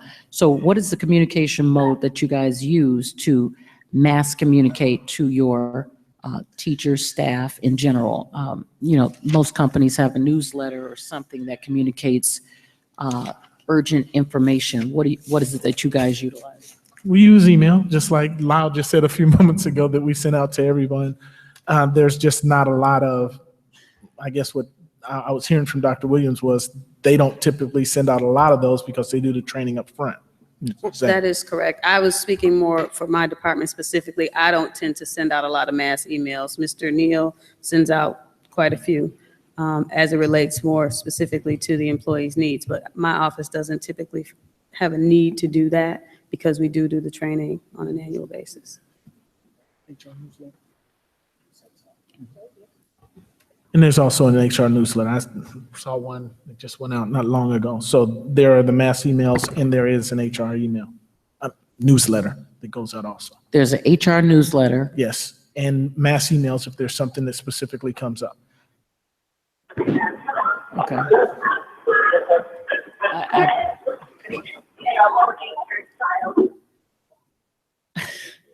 I was just curious. I'm not trying to, again, put any more burden, but I think, again, when you can get, as we like to say around here, the whole of the U connected. I can remember a few years back, a staff member came to me and said, hey, we haven't paid our bills on a particular situation, and they actually had come to the then superintendent, and it still was, we basically couldn't get the vendor to do business with us. So I'm very familiar with that. And my question though is, if you, and I would imagine it would come from your office, if you had a mode of communication that it doesn't have to be about HR, it should just be about, even people should know about what is going on in their company. So whether it be HR, whether it be whatever, even an update about what happens here, opposed to the rumors, what somebody said happened at the meeting, et cetera, but what is the district's voice on what took place, what's going on? I think that's something that you certainly should consider. And again, our work, they clearly say, they tell us anything from the new policies about safety. Communication is critical. I think that if we shared with the staff how we're being impacted, and because especially if you say there's going to be complications as a result of individuals not doing it, it seems to me first you might want to let them know how drastically this is affecting us and our ability to do business. So it's helpful, and it would be helpful, I think, in a lot of things that because people live in the community too. So if nothing more, if you're sending an email, you can do like, what is it, Christian, mail, chimp, whatever, something, and I'm not saying you guys need to do that, but I'm saying something massive, but a small one-page newsletter, the updates of the district, regardless if it's a hot button issue or not. It's just because we used to have it. What was it called, Terry? The newsletter from the superintendent. Help me. Superintendent newsletter. Key communicator, right? Okay. Key communicator. Thank you for not letting that be a ghost. But yeah, do you still have like a template of that, Natalie? The key communicator, is it defunct? You said what, sweetheart? It was web-based? And that's what I meant to email. Okay, so we have some capability of doing something like that? You said what? I'm sorry. Oh, okay, good. So there you go. Okay, a lot of discussion on the consent agenda. And any further discussion?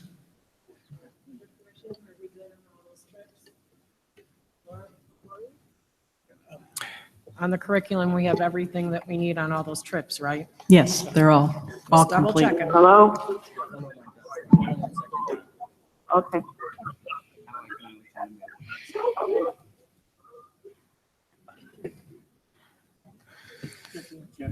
Yes, she did.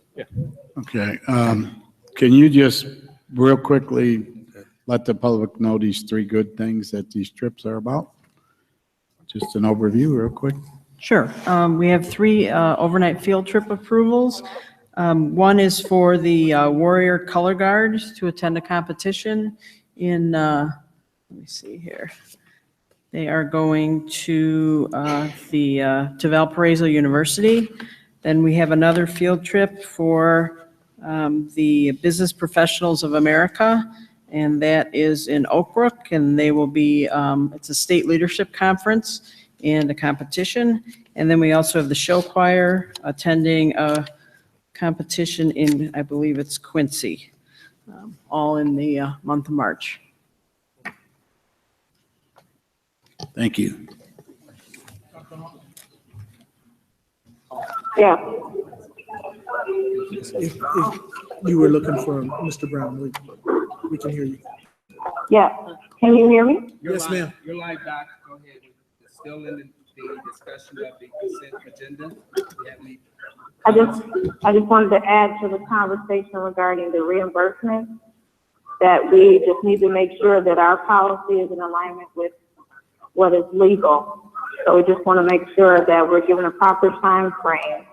I know that employees have the right to be reimbursed, and I do respect whatever time frame that we put into place. But we just want to make sure that our policy is in alignment with what is legal. Understood, duly noted. We are in alignment with the legal aspect of things. For reimbursement. For reimbursement. And if board members can speak directly into the mic, I think that'll help me hear everyone better. Yeah, that was just Will do. me talking and just making sure that there was clarity from our business manager. So I was the only one talking, Dr. Hall. This is Board Member Brown. No, I mean throughout the meeting, it's hard for me to hear everyone. Okay, understood. So when we speak, Fine now. yeah, I'm speaking right into the mic. So just make sure that all of us speak through the mic best we could. Okay, understood. Thank you. You're welcome. All right, no further discussion. I do have some donations. Wait, we gotta make a motion. No, but I still get the donations under the consent. Well, they still in, do you read them after? After? It doesn't, We're voting to accept those. right? Okay, all right. So we have a motion on the floor and it was second.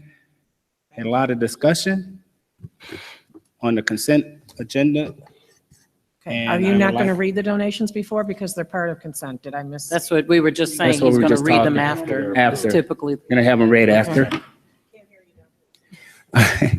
That's all right. So we're gonna read the donations, which is part of the consent agenda after the motion has been voted on. So Madam Secretary, please take roll call. Mr. Anderson, Yes. Mrs. Galbraith, Aye. Mrs. Gasparo, Aye. and Mr. Teray, Aye. Mr. Brown, Aye.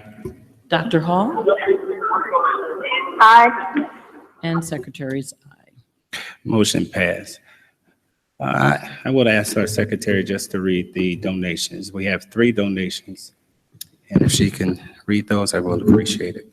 Holland Company, care of Don Wallner, 1000 Holland Drive, Crete, Illinois. Dear Mr. Wallner, we apologize for not sending this sooner. The holidays came and went too quickly. We once again thank Holland Company for arranging and organizing the holiday visit by Santa and Mrs. Claus to Crete Elementary on December 16th. The cookies and hot chocolate were as popular as ever, and this was such an exciting afternoon for our students as well as our staff members. No matter what the age, everyone was excited to see Santa. Please extend our best wishes to the entire Holland family and know how much we appreciate all that you do for Crete Elementary. Your employees go above and beyond for us. Again, thank you for your generosity and time. We hope that you all had a healthy and happy holiday season. Signed sincerely, Aaron Lane, Principal, Crete Elementary. Next, the UCP Sequin of Greater Chicago, Infinitec Holiday Gift Drive, 7550 West 183rd Street in Tinley Park, Illinois. Dear UCP Sequin of Greater Chicago and donors, on behalf of Crete Elementary School, thank you for your generous donations as part of the Infinitec Annual Holiday Gift Drive. Your kindness helped to make this season extra special for our students as well as their families.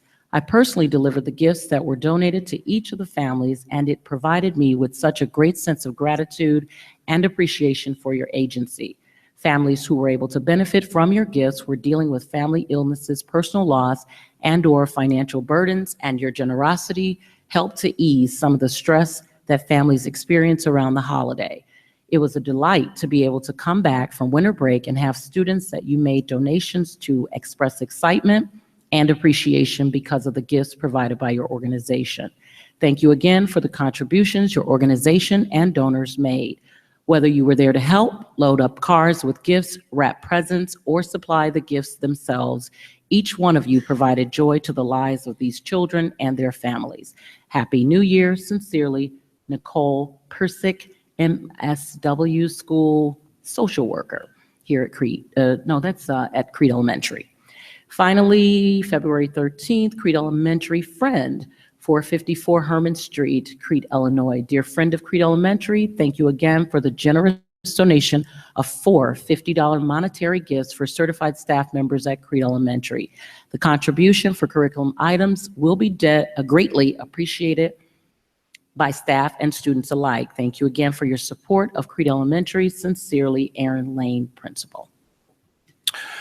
Thank you, Madam Secretary. It's very commendable that our principal acknowledged the donors, and we definitely appreciate the donations, the 3 different donations.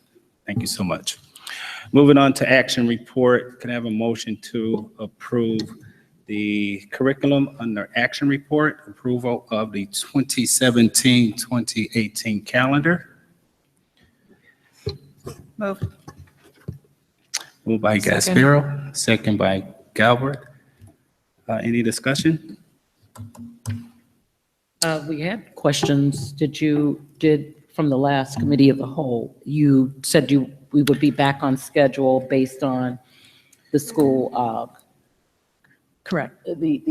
Now that we're not in construction mode? Right, so this is back to our typical school calendar before Labor Day starts.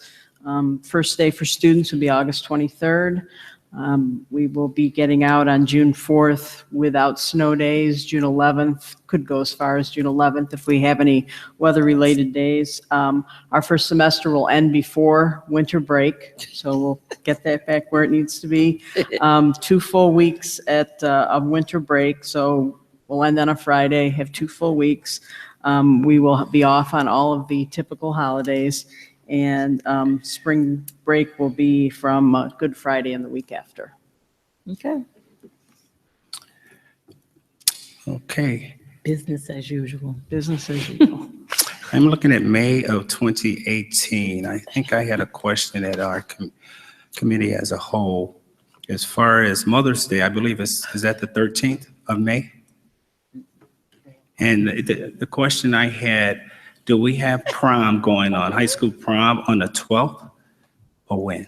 I think there was a conflict and a couple parents had given me a call regarding that being posed For this year or? Next year. Next year. Did we deviate from that, having prom the I'm going Saturday to before defer to Mother's Dr. Day? Always. Dr. Harden. Is that still how it is? It's always like that. Is it? As long as I know. Come on, Doc. I'm sorry, I heard the concern, but I'm not sure I It's particularly prom, understood the everything. prom on Mother's Day. Is prom the Saturday? Is the high school prom the Saturday before Mother's Day, typically? Typically, yeah, many times, yes. There are a lot of factors that go into prom. Of course, the end of the school year goes into it. Prom, generally speaking, the students like to move it. They don't want it in the same place as the classes before them. Proms are all happening in the same seasons with all of the high schools around, and there are only 5 or 6 facilities that host prom. So factoring in the cost of the facility, what the ticket price, we try to keep it for our students as reasonable as possible. We have to book prom. We try to book it as early as possible, like a year in advance even. If not, then you end up with dates that can be all over the place, some less desirable, or you end up with facilities that are not as desirable. So a lot of times, most of the time, it will be around that time, right before Mother's Day. That's common. And some of you all that have children in the district have experienced this, and it's right around that time. Not in the district, but you know what I'm saying, that have come through the high school in the past few years. Or any high school. So I guess I hear that there is no systemic issues with prom being the day before Mother's Day.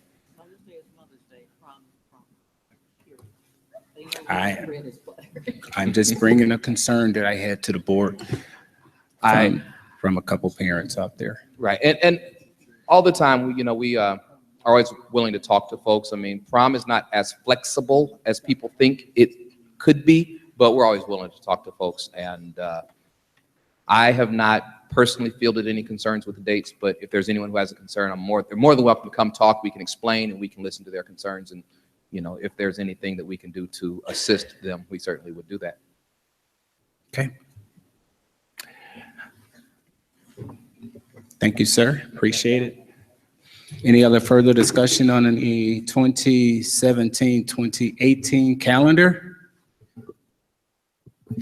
Laura, I'm just going to ask you, just so I don't have to necessarily look. I know you said the calendar is pretty much back to normal. Would that normalcy include the discussion we had about professional development and a holiday? Would there ever be an occasion again, or was that an isolated situation? That was due to the construction calendar. Okay, no further discussion. Madam Secretary, roll call, please. Mr. Toure? Aye. Aye. Mrs. Gasparo? Aye. Mrs. Galbraith? Aye. Mr. Brown? Aye. Mr. Anderson? Aye. Secretary's aye. Dr. Hall? Okay, motion carried. Next up on the action report, Human Resources. Approve the employment of the certified staff, the reassignment of the certified staff. In addition to, that's 2 personnel reports. So it's online now. And I'll take that one right now first. So, Assistant Superintendent Neal, it's on you. Okay, our personnel report. We only have one personnel report tonight. Yes. The personnel report reads as follows. Our certified staff leave of absence, Eileen Hunter. I'm sorry. Oh, okay, I need to put a motion out first, That's I think, and then let you discuss. I'm sorry. But can I have a motion to approve under Human Resources, approve the employment of certified staff, the reassignment of certified staff? And I can't see the others. It says the- Second. Moved by Anderson, second by Board Member Secretary Sanders. Now, go ahead. I'll start over. Thank you. Personnel report reads as follows. Our certified staff leave of absence, Eileen Hunter, Irene Rodriguez, Teresa Smiley, and Melissa Westerberg. A certified staff return from leave of absence, Mayetta Ali. Educational support staff employment, Christine Anderson, Jennifer Barnes, Ryan Brown, Frank Johnson, Allison Lowry, and Thomas Matthews. Educational support staff reassignment, Brandon Robertson, Thomas Santiago, and Barbara Wilson. Educational support staff leave of absence, Margaret O'Brien, Sebastian Rossi, and Lena Zich. Educational support staff returned from leave of absence, Erica Love and Lena Zich. And educational support staff resignation of Joy Coleman. And that ends the personnel report. Okay, any further discussion? If not, Madam Secretary, please take a roll call, please. Mr. Anderson, Aye. Mr. Brown, Aye. Mrs. Galbraith,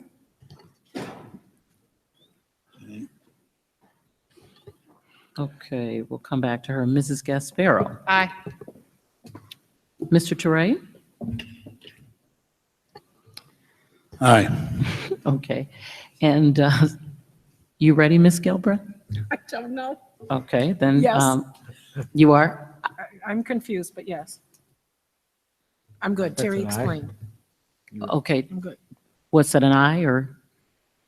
It's an aye. Okay, okay. And Dr. Hall? Aye. And Secretary's aye. Motion carried. Next up, under Human Resource, need a motion to approve the non-union salaries. Moved. Moved by Board Member Teray. Second. Second by Board Member Galbraith. Okay, who's going to report on this? I'm going to report out on. I am going to report out on this. Passing over information that comes in 2 sheets. Could you pass the share to Will? You got one? He needs one. Is this different than what we've already received? Not a bunch. No, But it ma'am. is different. A little bit more information. One of the things is, basically the sheet that I gave you is an overview of what I had given to the Board of Education during our last committee of the whole meeting. Wanted to make sure that we had down what our purpose was. Our purpose was, the goal of the compensation program is to develop and maintain a comprehensive compensation plan that will allow Crete Monee School District 201U to support and attain its strategic organizational goals. I think it's important that the plan be designed to achieve these 3 key objectives that we've talked about before, to be effective in retaining and attracting employees, to be equitable, fair, and rewarding, and to be in compliance with local, state, and federal laws and regulations. We went over the historical trends, which was that CMEA increases have outpaced everyone else's for 9 out of the last 11 years. Non-union employees have had no raises for 3 of the 11 years, 4 if you count this year. Now, when we looked at this, we worked on the market value. We've worked on getting the market value of our non-union employees to about 86%. Currently, the market values of the teacher contract is 92% of market value. And if you look in a little closer, you see elementary, which is basically 2/3 of the district. The market value is 101%, and our high school is about at 80%. Now, we also have to include, when we talk about the high school being 80%, that we have a lot of non-tenured teachers in that group. Now, what we've done here is work to try to find a system that we can defend, that makes sense. Originally, when we looked at market value, we really wanted to be able to go to 100%, but we couldn't afford that. We just can't. What we did in going over this is we went back to about 86.5%. That'll cost us about $500,000. And it's an opportunity for us to make sure that we have a plan going forward to get to 100%. Not saying it'll be all done in 3 years, because we have to be very, very careful as we keep our steps moving forward.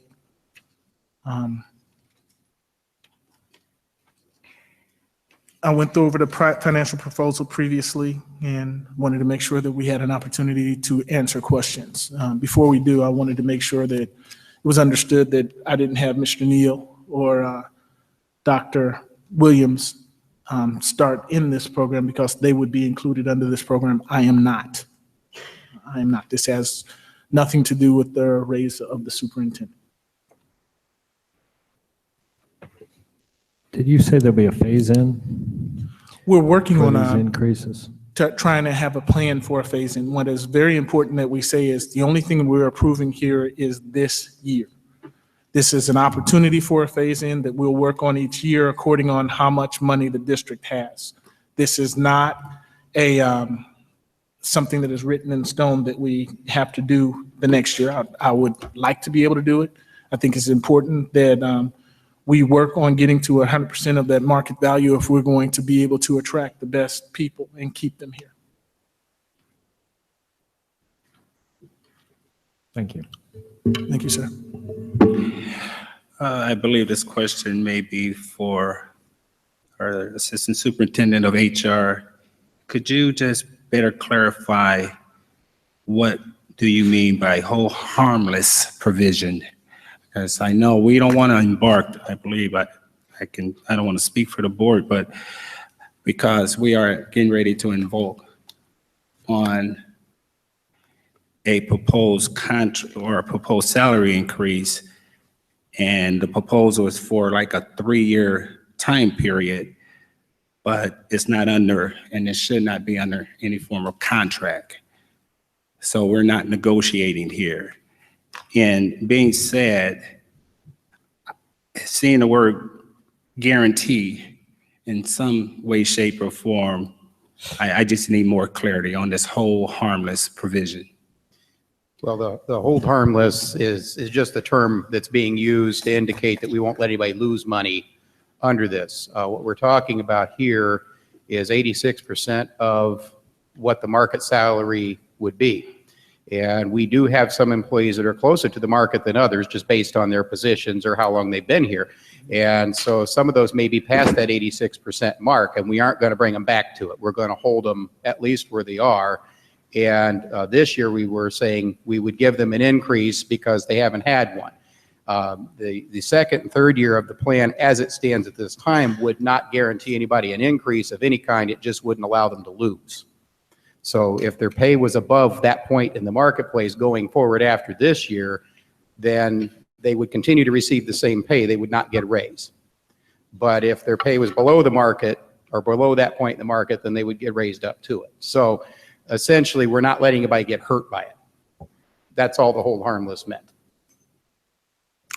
Okay, so Superintendent Cunningham, you guys drafted up a complete, is that a complete brand new administrative procedure to guide you guys with the proposed merit? Now, we rid ourselves, or we're looking to rid ourselves of the old salary schedule? Yes, sir, we are. And this as is, it relates to non-union personnel? that is correct.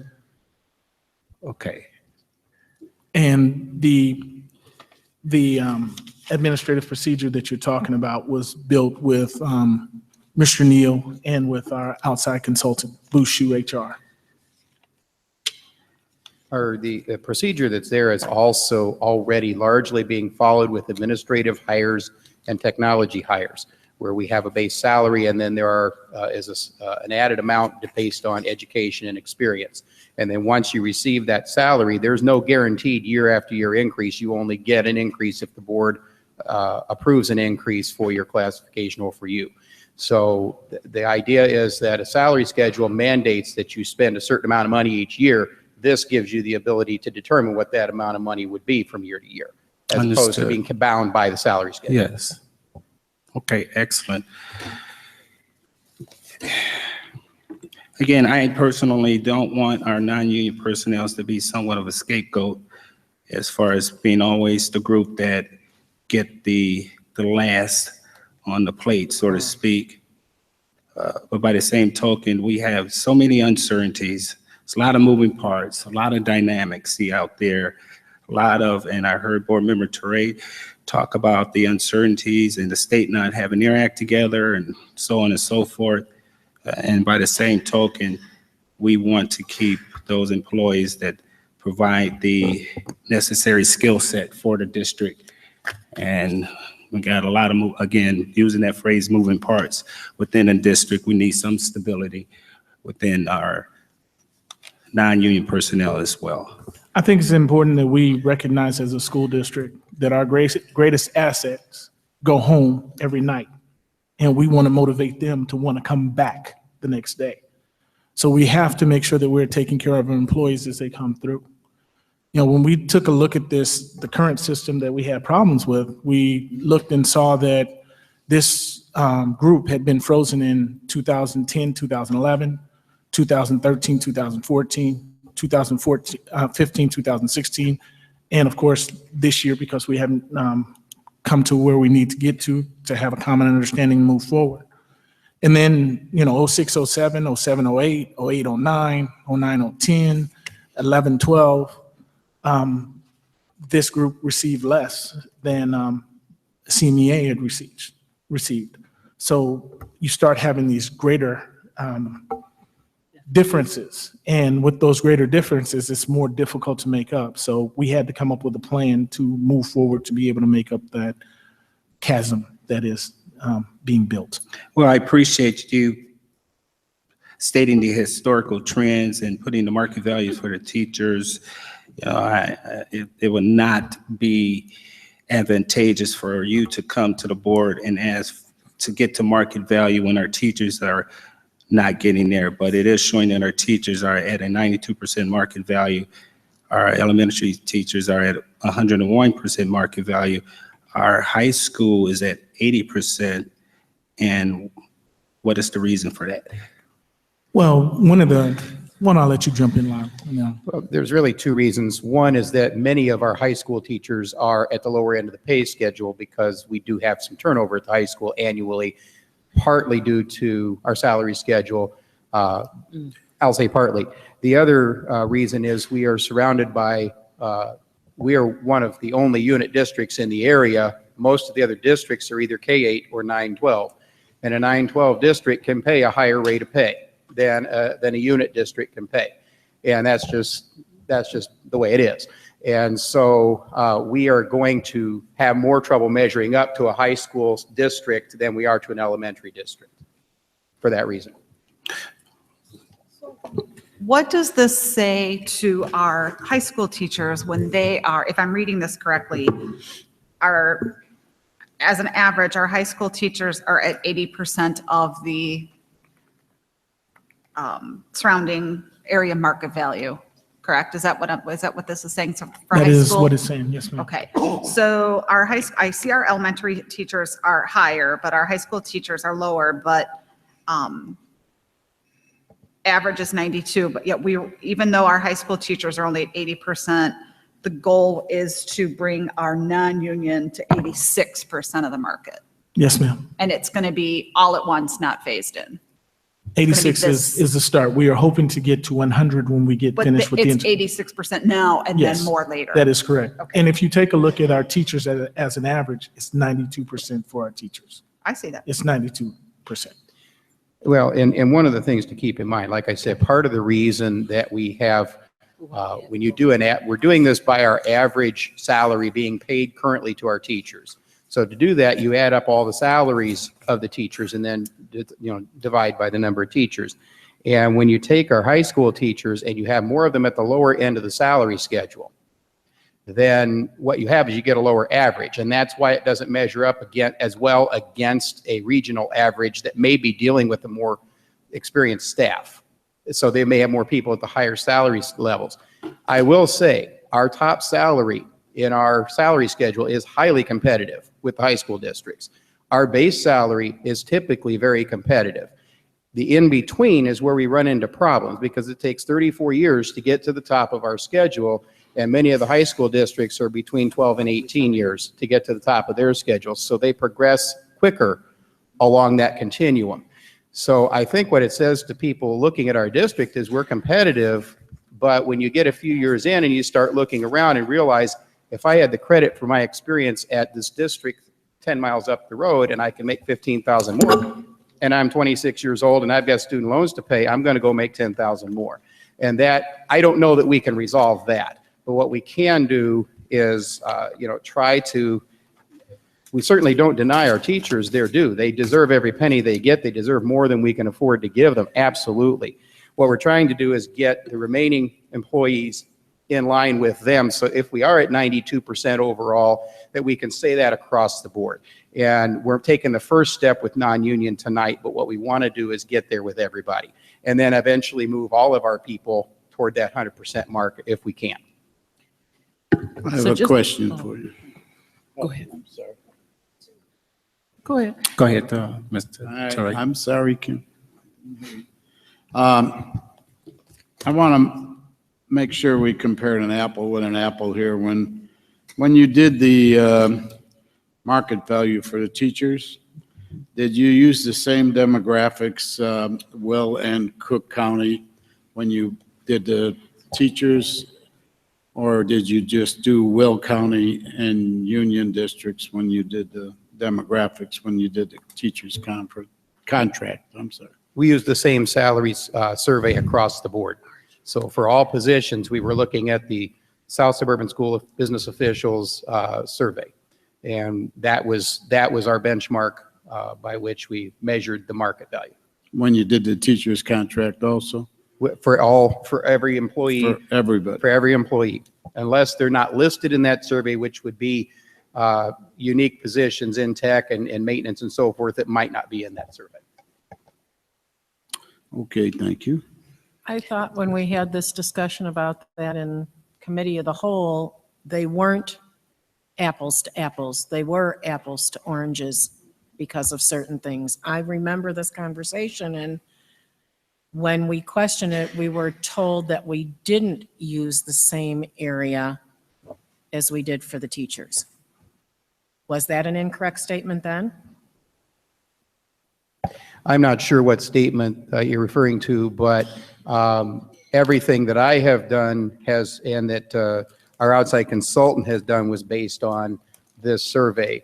And the only thing that they really did additional to what I did was they verified the validity of that survey against information that they maintain as well. There were a few positions that would not be apples to apples because they aren't necessarily just educational industries. For instance, like I said, maintenance, some of the clerical positions, some of our technology positions where we have to compete with the private marketplace. And so for some of those, I know that the consultant did look at the outside marketplace and also what other districts were paying, but those are not necessarily all included in this survey, partly because we're competing with private industry as well. So I can't speak to exactly what you're referring to, but that's my recollection of what we were talking about. My recollection is this. I think she's talking about teachers, and we really didn't have we hadn't looked at the information on the teachers during that time. You asked us to, and that's why Mr. Trey asked the question at the meeting, and it was, did we use the exact same demographic for the teachers and the non-union? And we were told no.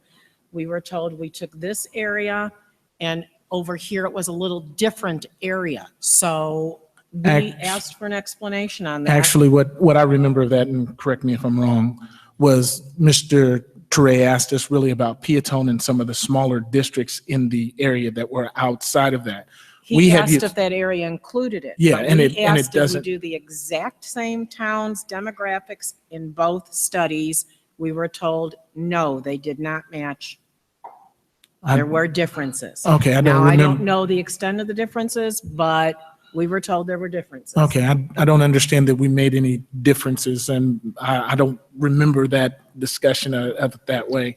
Is there any differences that we're going on? I do remember talking about Peatone and the other Wilmingtons and the other smaller towns and why we hadn't used those. And I remember us having the conversation that this wasn't our competition. This is why we used Or is the comparison strictly with relation to the unified school district? Is that where the line is drawn? That is a problem with the survey, is that there's not many unit districts, unified, K-12 districts in the survey. We're in an area where there aren't a lot of K-12 districts. And probably our closest comparison district is in Bolingbrook, would be my guess. And but significantly larger than we are. Right. And what I recall from our conversation, I do know that I wish I could recall specifically what you're talking about because I'm sure that the conversation took place. I just don't recall it. I can tell you the numbers that you're being given tonight all came from the same survey, and they all came for both the non-union salaries and for the statistics on the teacher salaries. We're comparing to that same geographic area. I forget how many districts are in the survey, but it's the same set of districts for the teachers that we're comparing to for the non-union salaries. So the 92% elementary, 101 in high school, 80, that's compared to the same survey that we're talking about for the non-union. Correct. Yeah, because if I remember what I asked was, isn't there a significant difference between Cook County and Will County? There could be. I do not know of a specific Will County survey. This survey does include Will County and Cook County districts. Okay, that's what I asked. Right. If memory serves me right. But I'm 69, so I don't know. So maybe between us we can come up with it. I think. You gotta be kidding. Okay, any further discussion? I guess the only question, because we're, at least the one I have, you said ultimately, I'm sorry? Oh, so you said ultimately we have been, so to speak, negligent and obviously due to lack of funding, okay? So this is overall a group that has been overlooked ultimately since 2010 or even before 2006. I heard you saying a lot of years. So 2006 with no increases in between. Well, there were specific years where they had no increases. If you'd like me to go over them again, I can. That's okay. That's okay. And then there was issues where we had a lot of years where what the teachers got was significant, or was more. I won't say significantly because I wasn't here. Was more than what this group received. And you know, it's weird because I'm just looking at it from this perspective, and because it happens in all companies. Okay, there are some that get, and I can even recall, I want to say in 2010 or somewhere, I do recall a significant difference between the two, and I think it's totally unfair, for one, but at the same time, we do as a society seem to have a preference. This building and there can't be an operation, as far as I'm concerned, if we don't have the total groups, if everybody, and I'm a person that says, even if we have given everybody a little bit of something.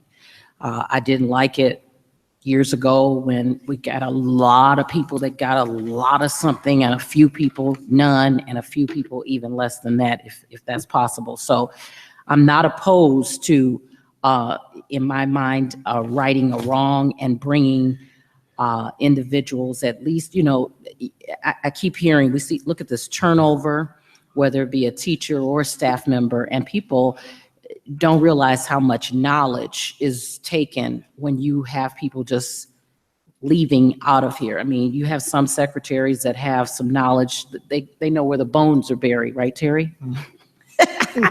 She's not answering, she knows.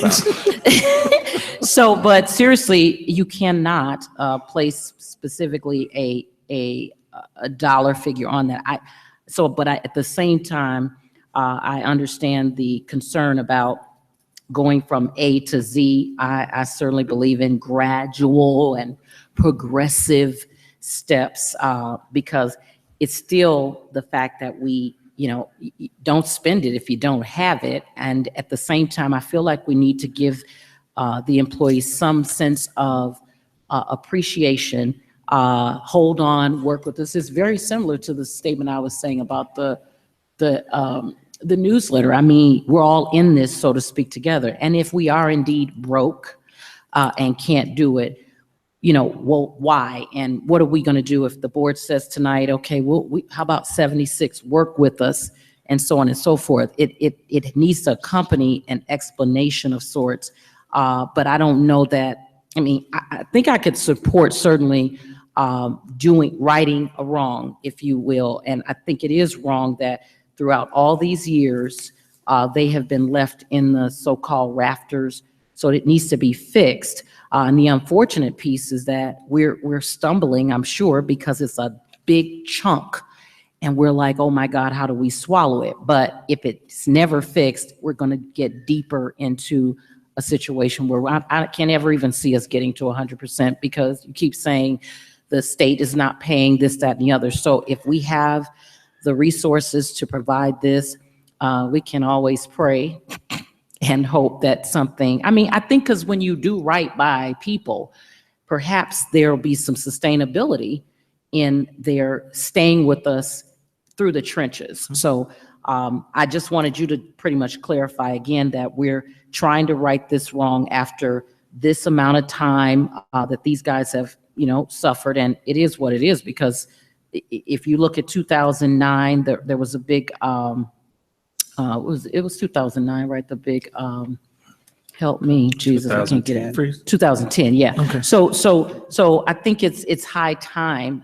Certainly, if I were you guys though in the future, I really do. These figures are great, but I think telling the story is even better. You said I named off all these years. Tell me point blank that these guys haven't gotten a raise from 2006 to 2011. That stings like right off the bat. I don't think I would work for you if you didn't give me something between 2006 and 2011. And companies do say that. I've had it said all the time. We're not going to give you any more money, but we're going to give you a new title or something. But we're just sitting here. So I commend you guys. At least I know there's some concern again about the largeness of the proposal, but I don't know how we can backtrack and or not do anything. And these people are as critical.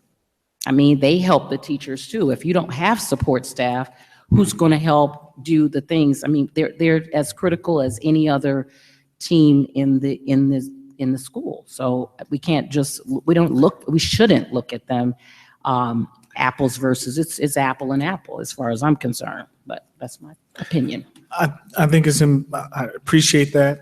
I think the other part of this is we're working to create a system. And the reason we want to create a system is if there are concerns by some of our employees where they say that they feel like they're being treated unfairly, we can actually go out and explain how we found the salaries, where the salaries are based from. This is what we can actually go, and this is how it's done. It's not done according to any other way except for the system. If you find yourself without a good system, like we're working on building here, you could find yourself in court paying money out that you didn't have in the first place. You have to pay for the lawyer, and then of course for the person who sometimes wins the suit. Then our other part, like on Thursday afternoon, I'm going to Sterling, Illinois. They are a very diverse district that has 60% free and reduced lunch. And they have been able to find ways to get some funding without actually running to the taxpayer. And I want to make sure that Dr. Williams and I get a chance to go out there and speak with a classmate of mine from Eastern to find out what they're doing, to find other ways to get funding and to bring it into our district. We can't, one of the things that we've done is we've worked very hard on our efficiency plan. We want to be as efficient as possible, and we want our taxpayers to know that we're running as efficiently as possible. We're not wasting. But at the same time, we also have to go out, whether it's grants, whether it's what other people have been able to do and do successfully, we have to find those areas. When we went to talk about the TIFs, we were looking for, not to give Village of Monee or University Park or even Crete a hard time about TIFs, we have to find funding, because we have to be able to pay our workers, and we have to be able to take care of our kids. That's so important to us. Well, again, the big picture is that how is this going to impact the financial stability of the district? And I'm just looking at jotting down our 5 categories for our financial state profile. One being the fund balance, I think would be okay for that, for the near future. The deficit, the revenues over expenditures, that's what's going to be impacted for the most part here. And I think we kind of had a placeholder. We had to give our non-union administrators a raise. We knew we had to do that, but you guys were held hostage until we was able to finalize our contractual obligations. So short-term borrowing, we good with that. We haven't invoked up on any type of short-term borrowing. Cash on hand, we should be pretty good with that as well. And a long-term borrowing, we kind of stable, and that's weighted very low, but we kind of stable in that category. So again, it comes back to our deficit spending, being revenues over expenditures, which is going to impact us, which is going to, obviously increase the deficit. It goes back to how could we lessen that ratio of expenditures and revenues? It goes back to what you were saying as far as efficiency. So, and I heard board member Galbraith talk about, what's going on at the 6th grade center. Are we heating up parts of the building we shouldn't heat up? Are we lighting parts of the building we shouldn't light up throughout the district? And I do challenge your team, Dr. Cunningham, to continue to drive home the efficiency of the district. And we brought some programs back, and we don't want to be up and down, vacillating, indecisive, wavering about what program we're going to have this year, what program we're going to have next year, what we're going to cut. We need some stability. Okay. I have another question on this. Oh, go ahead, Mrs. Gasparo. So the financial impact this year is $485,000. What was the financial impact of the two contracts, Acme and CMA? Can I have those dollar amounts refreshed for me? Aren't they in that? On that same sheet? Yeah, they should be on the same sheet. On this? One was like, I thought it was on the same sheet. I knew I saw it at one point. Without being compound, I see 16, look like a 500,000, 518,000 for year 16, 17. For Acme? For CMEA, 819,000 because there was a lot of, that's for Acme, 819,000. That hit us hard this year because of retro, more people being into the union, I guess. So we got hit there. Where are you seeing this? I'm sorry. Page 217 in board book should have the. Page 217 in board book. I printed it out too, Oh, that's why I'm. Okay.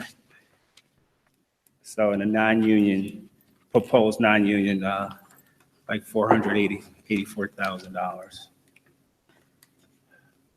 for a total of $1.8 million plus. So how That's many, for sure. so for CMEA, it's 518,000.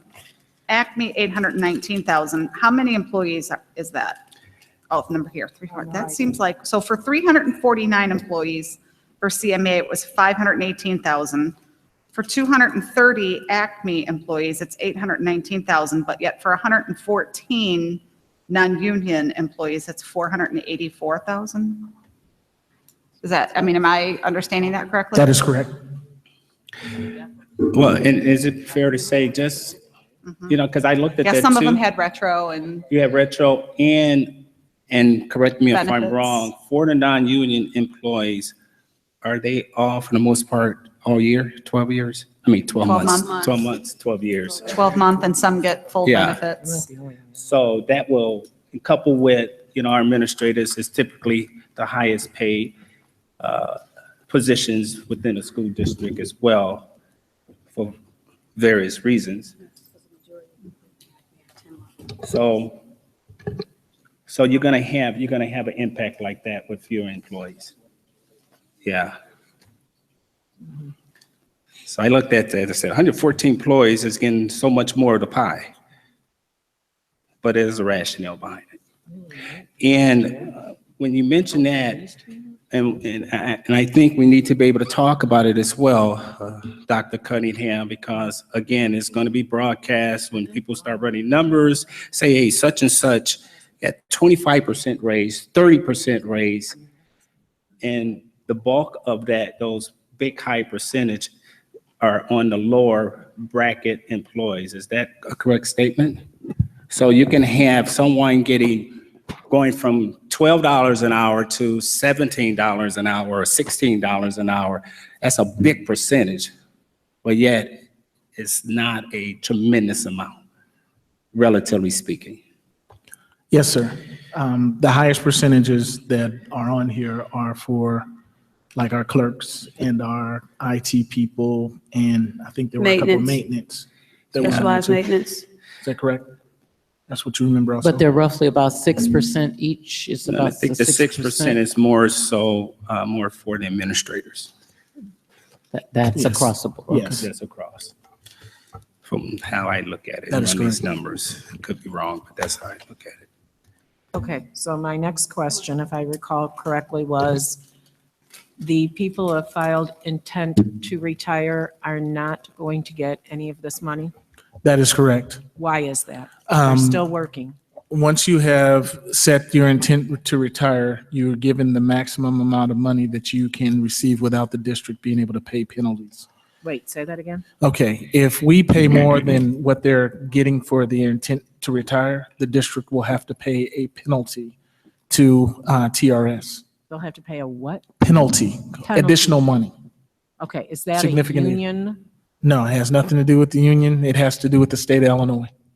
Okay, so These these people are going to work for 3 years more than anybody else with no increase because of state of Illinois?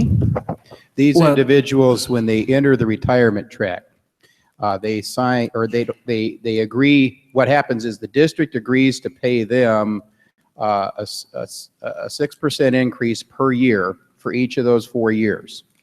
So we've entered into an agreement with them that if they remain employed, they will get a 6% increase each of those last 4 years.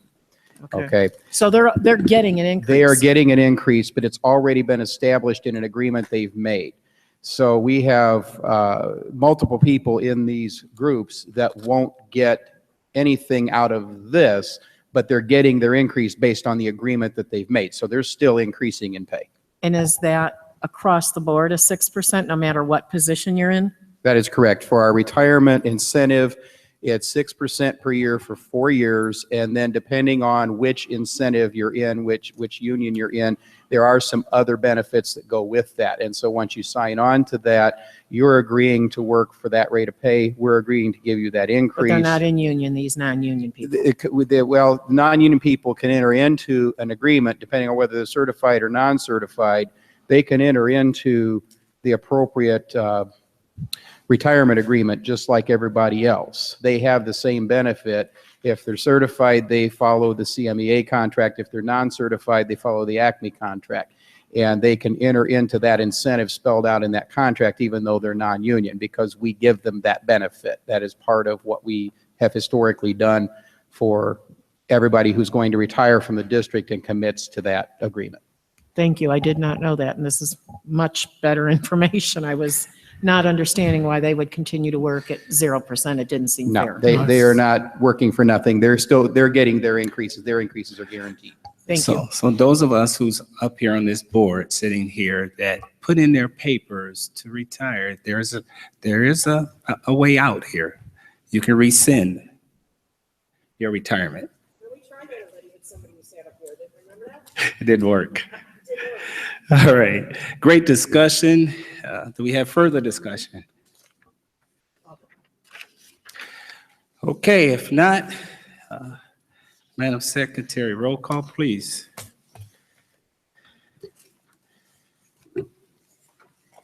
Mr. Anderson? Aye. Excuse me, Mr. Brown, can we just clarify the verbiage of the motion that is on the floor? Well, this is very easy. It's to approve the motion is to approve the non-union salaries as presented. Okay.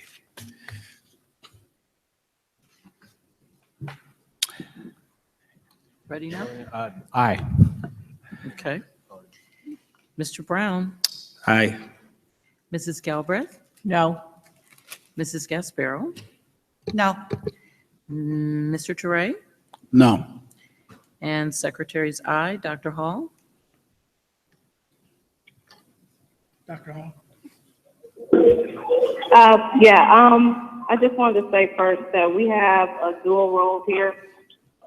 One is to be responsible with taxpayer dollars and at the same time, make sure that our employees are compensated. And I understand that it can be a struggle to make the decision. I just want the board to know that I expressed my concerns with the superintendent. For one, our faced with their uncertainty as far as the amount of money we'd be getting. And also, there are a few bills that have been filed in Springfield regarding the way we spend our dollars and salaries. I do understand that this group has had a history of not being properly compensated. And I know that I've seen what some of these clerks are making even a few years ago. I couldn't believe how low they were. So my vote is aye. However, I think that we need to make sure that we're doing all that we can to ensure that we are seeking other ways of funding, that we are properly cutting in areas that we need to cut, and that we are ensuring that we are doing our own due diligence and making sure that we are being fiscally responsible. So my vote is aye. Definitely a very hard decision.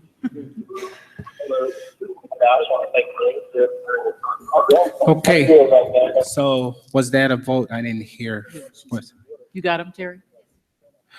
Okay, so motion carried. All right. Motion carried. Old business. I have a question. Could we get an update on the situation with Balmoral? With what? With the well here? Update on the situation with the water issue at Balmoral. Is everything back to normal operations? It's That's not full quite back business. to. Keith, can you come up and give a quick overview of Balmoral? We are still working at it. I'll give you Keith to give you some more detail that we're working on.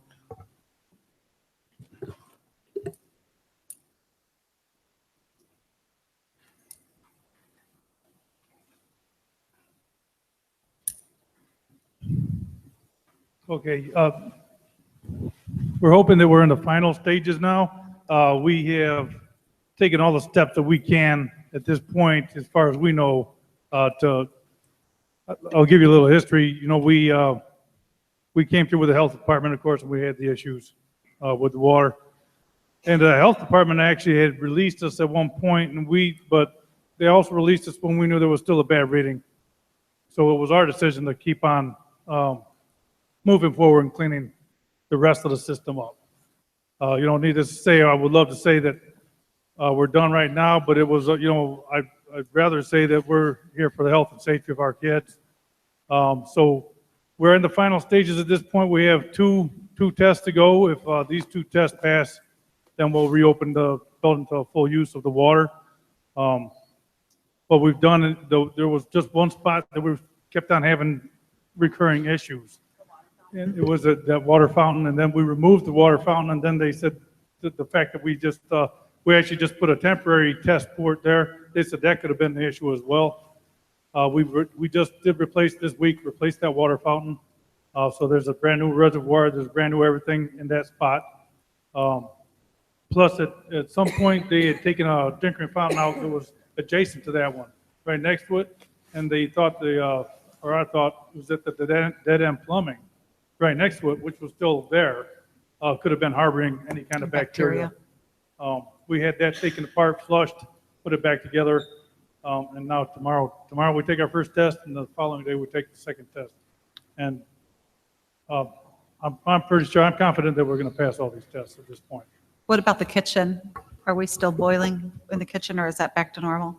They're boiling when they use the water in the kitchen, but for the most part, they're not cooking with water. Like if they have hot dogs, they bake them. And I think the only thing they use water for is like mashed potatoes, and they're bringing water in to do that. Although the health department released us, we haven't until we get a clear reading on everything. That's where we are. Err on the side of caution. Yeah. And, Keith has done an excellent job with this. We're very happy with that. We wished it could have gone faster, but we want it to be right. That's most important to us. Did you wind up doing a chlorine flush through that thing? Only originally, when we first did the well, we chlorinated the well and the whole system at that time. We did not have to come back and chlorinate the rest of the building, not on a second try. So let me make clear in my mind that the well itself, there is not a problem with the well. The problem was from entry into the building forward, or is that a bad statement?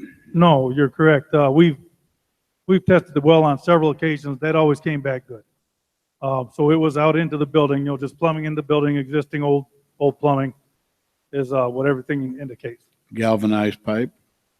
There is galvanized pipe. Okay. Thank you. Okay, any further old business? I have something. My understanding, if I recall correctly, Dr. Cunningham, is that April 1st, we need to have a BOE spending amount prepared. Is that correct? That is correct. I've talked to Dr. Clark, and we will have something at the Committee of the Whole coming up in March. And Okay, we that's plan what I to was be hoping voting for. on it in March to make sure we're all set. Okay, I had that on my reminder because we're almost at April. When Yes, you think ma'am. about it, there's one more meeting before. Yes, ma'am. Dr. Clark has made sure that she has talked to me and to Terry to make sure we're all on the same page.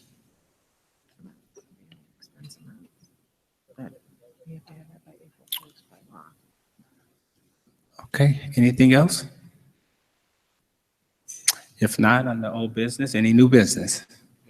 Yes, I have some new business. I have a couple of questions, probably directed towards Lyle in the back, our IT man. He was trying to wait too. And don't run away yet. Okay, hold on, Board Member Teray. It's an IT question. Juan, can we ask you to come up to the mic to respond, possibly? On our time, please. All right, thank you, sir. All right. Don't worry, I walk slower, so no need to hurry. Okay, it's back to you, Board Member Teray. Okay, I have a copy of this email that went out under Lyle's name today. I'm sorry, what's Lyle? Lyle Neal. Oh, okay. About the send me your tax information from last year, the scam thing that's going around. And is anybody not aware of it? I can read it. It's, I'll read it. Okay, it's only a sentence.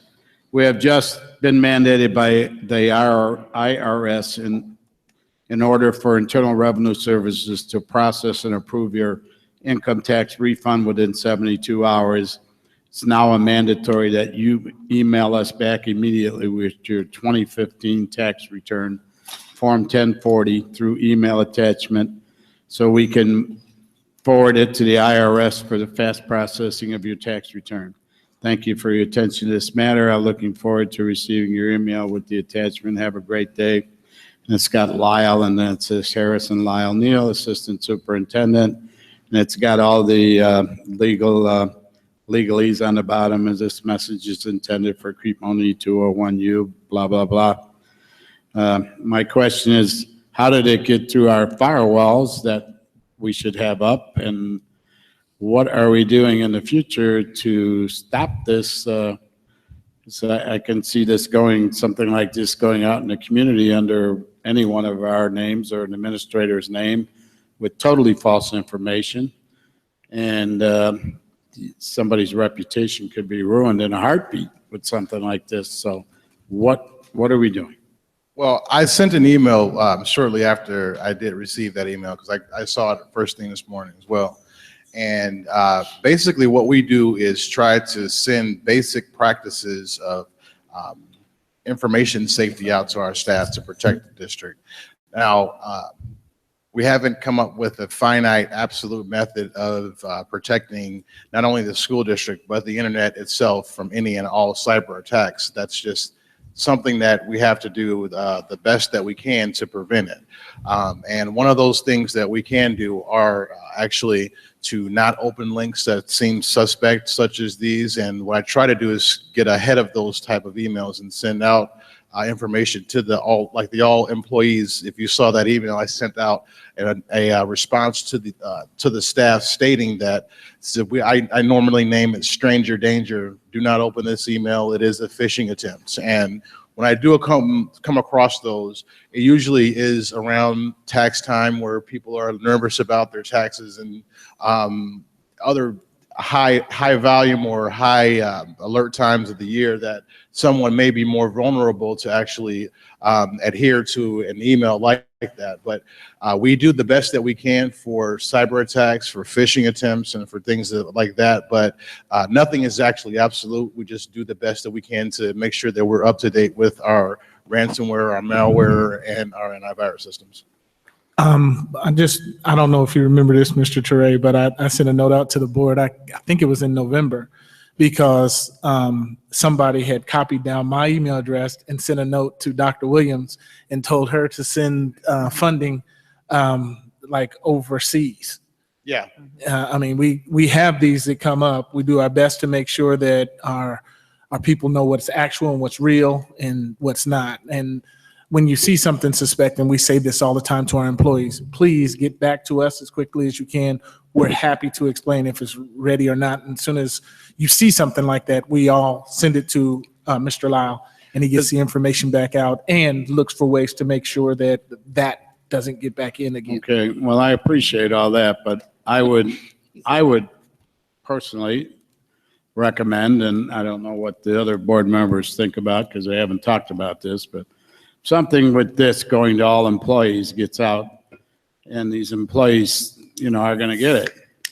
Do we have a fail-safe where our principals, our assistant principals, can go and talk to the employees, or have a way to get this information to them immediately so that they know what's going on? And they hear it from the horse's mouth, and they don't know what to believe. The fastest way that we can actually communicate issues like this is when we receive it. So for the 1 or 1 to 5 that you may actually see as an email such as this, we've already blocked over 5,000 every day. So we do a job of filtering the ones that we can, but there are some that, this isn't something that's just itemized for a school district. This happens in our country. Our central intelligence hasn't found a way to actually. Excuse me, Juan, I'm going to stop you real quick. I know you've done a good job. I'm going to stop you real quick on that. I think you're really asking me or Lyle about that, because what you're asking is not really about the ability of them. Can we get to our employees quickly and have a meeting if something like this happens? Yes. Well, Lyle can send something out, or actually call our principals and say, hey, meet and tell them what's going on. We have that capability. We can do that. What we do most often right now is we'll send out a note about the phishing attempt. But we can meet with any and every one of our staff members if something comes up like this that's an emergency. We don't have a problem with that. All right, I understand that, and I appreciate what you guys do. And I understand that this, I get stuff from everywhere, Ghana, Ethiopia, wherever. Send me, you want $1 billion, whatever it is. I get all that. Everybody gets it. What I'm concerned with is, where do they get the ability to know one of our senior staff members' title, the disclaimer on the email? They got all this information, and if this goes to the public, we got an election in a month and a half, okay? And something like this goes out on one of our board members that's up for election, or any one of us, whatever, goes out to the public, and it looks like it's official from the school district. And it could ruin someone's reputation, because half of these people are going to believe whatever they read, and that's a concern for me. We bought this Google thing because it was the cure-all and end-all, but it's obviously not the cure-all and end-all, right? So is the bottom line, we're not going to be able to stop this? We're going to do our best, but we're never going to be 100%. Is that what you're We telling will me? never, well, I will not say that there is an absolute solution to cyber attack. Not right now at this current time. I did see it on the news today, and I saw it on the internet, people talking about it. So it must have really blasted this area. I don't know if they do areas or whatever, but people were just everywhere talking about it. I didn't know that it happened at school until Mr. Teray just brought it up, but I probably saw 50 different posts on community sites talking about it, and then it was on the local news at 11 o'clock. Yeah, these type of attacks are called phishing. They're phishing expeditions in essence. And what they basically are is, if you ever receive an email from an individual, and if someone were to respond to that email, that person now has that person's email address and the contacts that are associated with that. So now they send an email to that person and their contact list. Anyone who in that contact list that responds to that email, they'll get their contact list and they'll start sending emails to they look for phishing expeditions for people that bite. And whenever they get a bite, they get contact lists. So to prevent that is why I send out the information to the individual people, because they are the catalysts. So we tell them, don't respond to these emails because you can stop those, because they're called phishing emails. So you trigger those by actually responding and clicking on links that you really should not be doing. So we tell them best practices when using actual district equipment. If I can just add to that real quick with what Mrs. Galbraith said, I believe it was through IASPA, the State School Personnel Administrators Association, that there were several posts lately on the listserv that indicated there, schools in the area and all over the state were receiving this kind of an attack. It's and nobody has been able to track down the source of it. The only thing that's been said so far is that there was one cybercrime division of some police department somewhere that said they believed it was an international source, and it wasn't within the United States. But I don't know where they got that or how they arrived at that. Spoken like a true Democrat. You say what? Spoken like a true Democrat. No, But I just that's all wanted we're you to be hearing aware about. it's beyond our school district. It's not just here. And it's not very difficult. It's not very difficult. If someone again were to get an email that they clicked on a link to, and they may have had Mr. Harrison's contact in that email address, now they have all of their contact information, and now they send an email on his behalf. And if someone responds to that, now they have information. It's a perpetual thing. That's how viruses actually propagate themselves. All right. The last, and I'll shut up here. Was anybody harmed by this that we know of? Not that we know of. The information that as far as I know, is more of a data mining type of an issue where they're trying to get information from individuals. So even the actual link is asking for people's personal information, which we always tell people not to give or divulge into the internet. Right. So from my understanding, there wasn't anything that actually maliciously happened. I responded to the all staff as soon as I was made aware of it, and hopefully it has been contained. Okay, thank you very much, sir. Mr. Teray, just out of curiosity, because you were so specific. So what your understanding is that there individuals are trying to hack school board members because of election? No, I don't know that, but I'm just saying if they can do this kind of thing, it's dangerous. If they can get what looks like an official email from our school district, they can use this for any purpose, right? Yeah.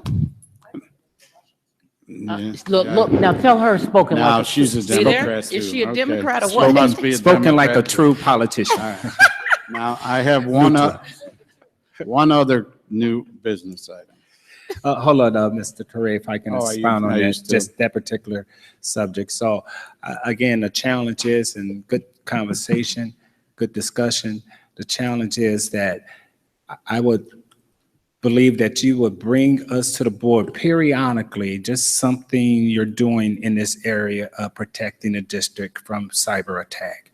So we can know that, hey, you are on this. You don't have to get into all of the details. I think there's a position that you should have that to keep things somewhat confidential and tight within your group, that even the board probably, this is just my opinion, should not know. We need to keep it tight when it comes to security.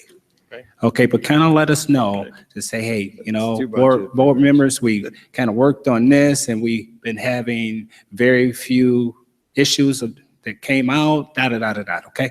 So periodically, yeah, come to our community as a whole or even the board, regular board meeting. Absolutely.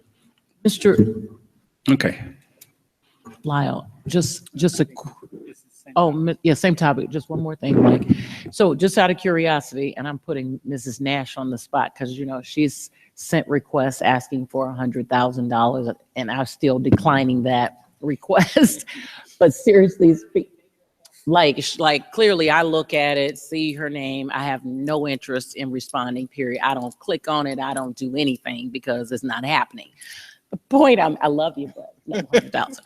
But my question though, seriously is, and it looks like I only one time I tried to basically, that's why I didn't call, I wanted to call her opposed to replying, if this is you know, whatever, but you're saying to us, had we clicked on that, then they are absorbing our contact information. So somebody had to absorb hers in order for them, because it almost, is it like he's saying, how could they even know that it has to be activated. It's called, it's a phishing email, and the virus is called a Trojan horse. If you remember the Trojan horse theory, where they actually came in as a friendly gift, bearing gifts of a friendly horse that was disguised as an army.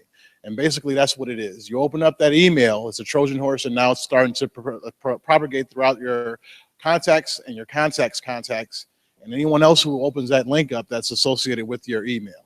So the bottom line is to not open up and activate the links, and you can stop that actual propagation from your actual email link at that point.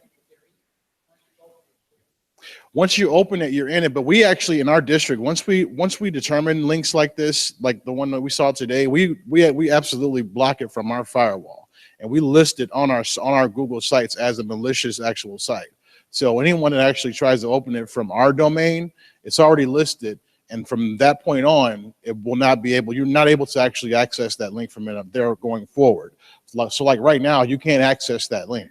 It's already blocked as from this point on. But we won't know until for some of these actual attacks, because it is propagated legitimately by other people who click on those links.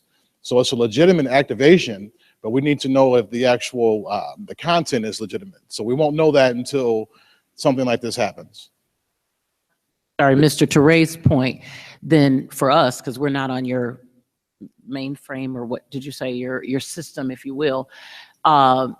So for us, common Joe and what did you say, Joe and small people, do we have any recourse to stop it? I mean, I have never opened them because it don't even look right. But at the end of the day, I'm sure I'd like to know if we did, or as he's saying, if you do, because you clearly see familiar names. It's easy to do it. What does a regular person It's just do? the key things, and I can send out another correspondence to all of to the board members if you'd like to see it as well, that I sent out to all of our employees. And I send out, like, I call it the 10 hack commandments, basically. Okay. And you go through these actual lists of things to look for in suspicious emails. And if you go through those lists, the basic fundamental things to look for, usually you can protect yourselves from certain things like this. Like if you see something that's asking for your personal information, it's probably not a good idea to click on that link. It doesn't matter if you've opened the email, only if you clicked on the link. Oh yeah, no. Right. That's okay. Exactly. So I can send that information out to everyone for more clarity. Okay. I will let my 9-year-old granddaughter open all my email henceforth. She knows it all. I need one of those. Okay, you had another question, board member Teray, on new business? I had another question. No. Is it regarding? It's not emails, different subject. New business.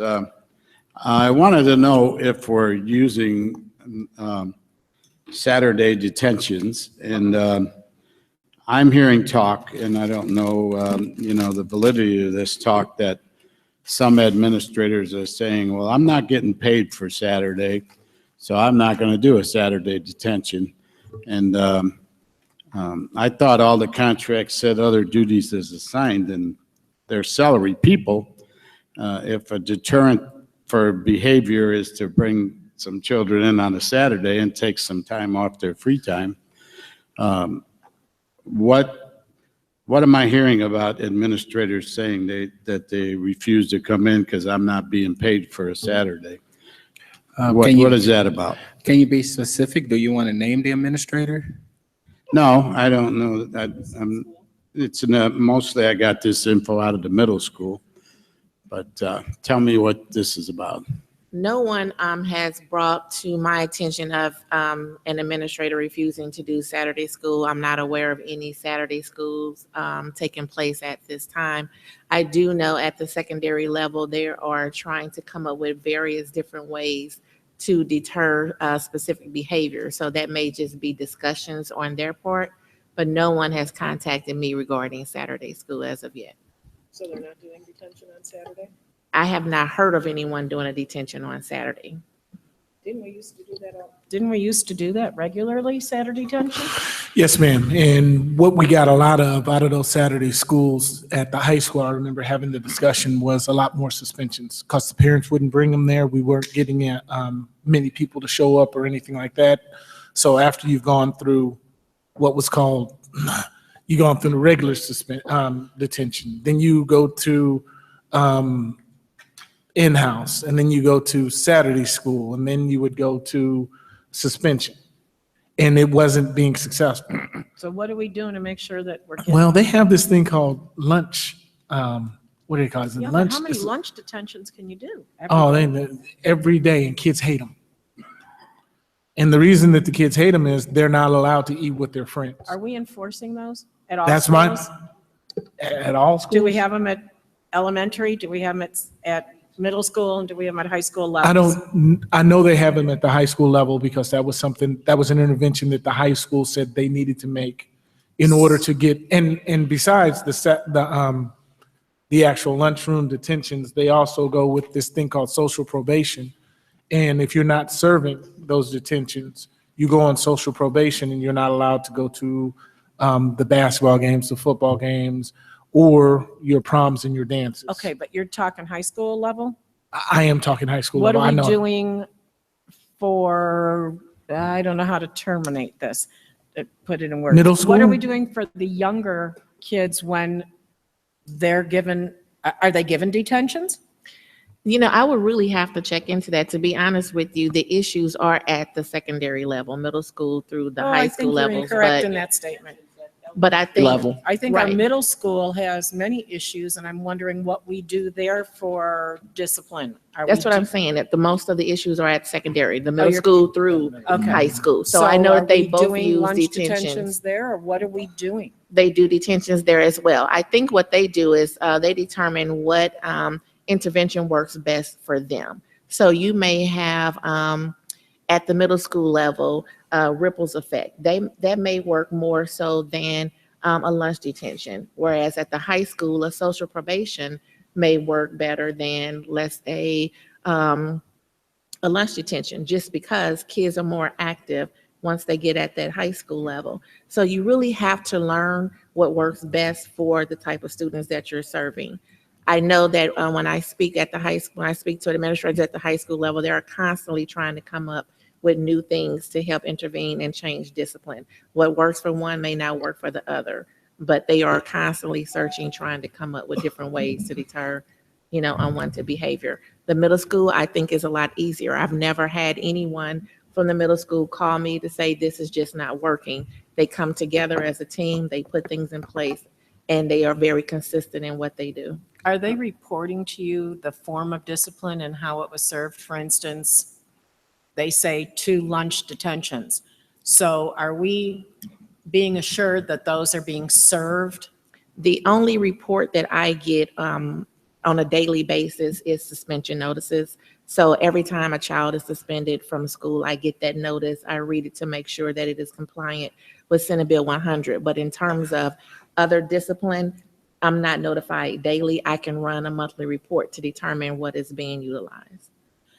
Okay, you can find out what they're assigning, but are we able to find out if that's really happening? Because I've been told since I've come on this board that that's not reality.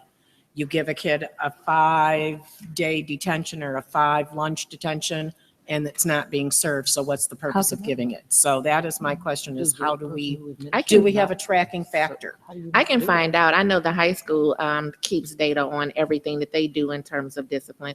So I'll just check with the middle school to find out what they're utilizing to track what they're doing. But I know the high school does. I've seen it. Thank you. I think we kind of glossed over what is as equally important to me is what is this ability to refuse by an administrator to say, I'm not working a Saturday if the board or the administration decides this is the route they're going to go. I'm not getting paid, so I ain't working it. How can this be reality here? What am I missing? I'll kind of take this one. If an administrator is going to assign a consequence, the administrator has a responsibility to determine whether it's been served and to ensure that it's served. And we do have a system in place where if you're going to do Saturday detentions, that an administrator and a teacher has to be present. And while they can decide to rotate amongst administrators if they don't want to do it every time they do a Saturday or something like that, if they do assign that, the expectation is that an administrator from that building will attend. And they don't have the option of assigning it and then absolving themselves of the responsibility for enforcing it. And so the expectation is if you're going to assign it, you better be prepared to back it up. I think he's saying real clearly, Mr. Terrell, trying to say clearly, that is not an option. Administrators are required, if we're doing Saturday school, to be there. You don't get to just say, no, I don't want to do it because I'm not getting paid. All right, because there is, I would appreciate it if you'd look into the middle school and find out, because there's conflicting information there. So if they're doing it, I'm hearing that they're saying, I ain't doing it, I ain't getting paid for it. I just want to be clear, if the administrator assigned the Saturday time, then that administrator has to be there, or can they just say, I gave him Saturday time and it's your turn or whatever?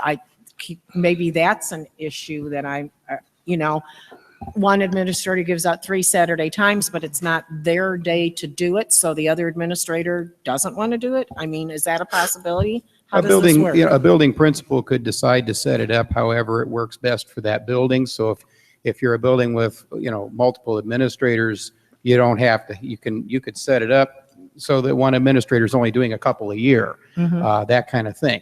I remember years ago when I was an elementary principal in the district that we did discuss using Saturday detention at the elementary level, and we had tried to come up with a plan to work it out, and it became too complex because none of us felt like we would have a lot of customers, on a regular basis.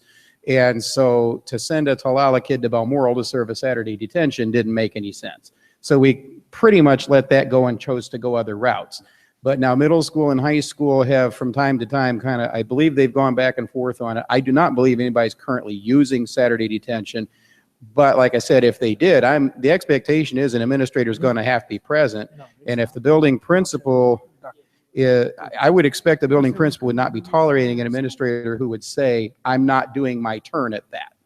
So whatever it is that, that they're supposed to be doing, my expectation, and I can't speak for the superintendent, but I think I'm fairly confident he agrees, that the expectation would be that if a principal has an administrator who is saying, I'm not doing that, that the principal is addressing that or bringing it to my attention, because that's not acceptable. Agree, that's not acceptable. Okay, thank you very much. And just for the record, Dr. Clark, the elementary schools have lunch detention. Yes, thank you. I've sat with them in the lunchroom detention. That's all I had. Thank you very much, sir. And just again, a clarification. The administrators do in fact get paid on Saturday because they are salary employees, and that can be part of their work scope, right? Or do they get overtime? No, they're All exempt duties. employees. So if They're not that's- entitled to All overtime. duties as assigned, as was stated before. But I think it's just a blanket statement. They're probably just, if it's being said, it's like anything else. The kids aren't going to be, when they were here doing Saturday detentions, the kids are showing up, the mamas and daddies aren't bringing them. So the next thing you have is a regular big school suspension. And I mean, you know, we live in a district, I'm not making excuses, but we live in a district where they're taking the bus to school. There is no other transportation. I think we are trying to hold parents, which they should be, accountable. If you make me have to get up on a Saturday and drive you to the school, we have a problem, and we need to address that at the house opposed to here. But we have those issues as a whole. If I'm not making you do what you need to do that caused this suspension or detention, but then you look at this administrator, if we've got two people, let's move you down to lunch detention. Who wants to come here on a Saturday? So they're going to mitigate or minimize the potential for individuals to have to come on Saturday, because that puts them here on Saturday. I mean, you just had small numbers of people. So I think they just tried to say, here, let's shift it. But I think to your question, Mrs. Galbraith, again, are these things being served? Because we hope that the punishment, if you will, hopes to reinforce, or I should say, to not reinforce the positivity about you not having to get up on Saturday. Do what you got to do on a regular basis. And that's what I hear more than anything, is that detentions are given, but they're not served. So again, is that true?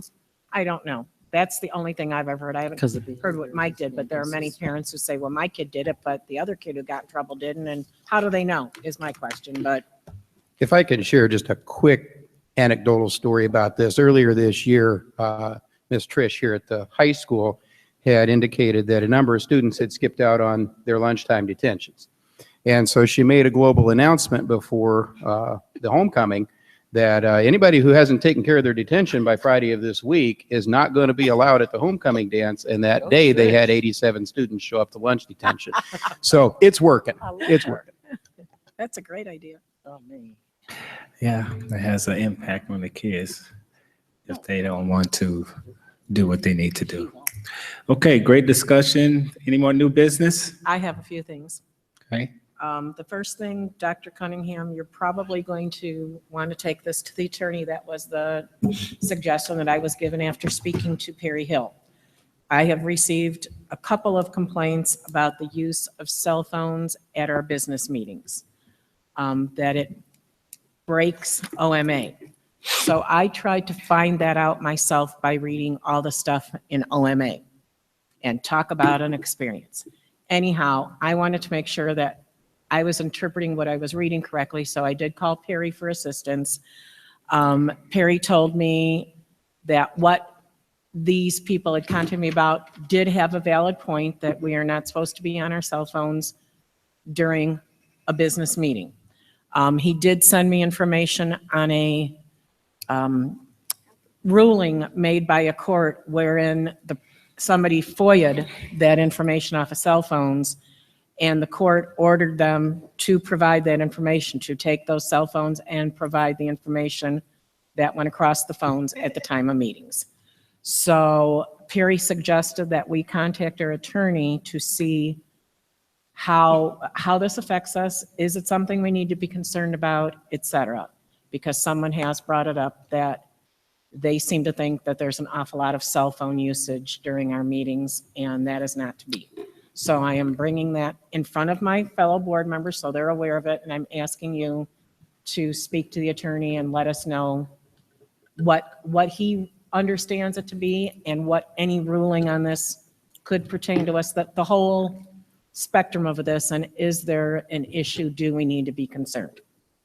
And Janine, just for clarification, we had the attorney to investigate this because it was brought before us before, specifically, and they actually attempted to want to get into individual cell phone numbers back when people were requesting emails back and forth. The bottom line, the statement back then, I don't know if something has changed, but it was that if it pretty much like the email situation.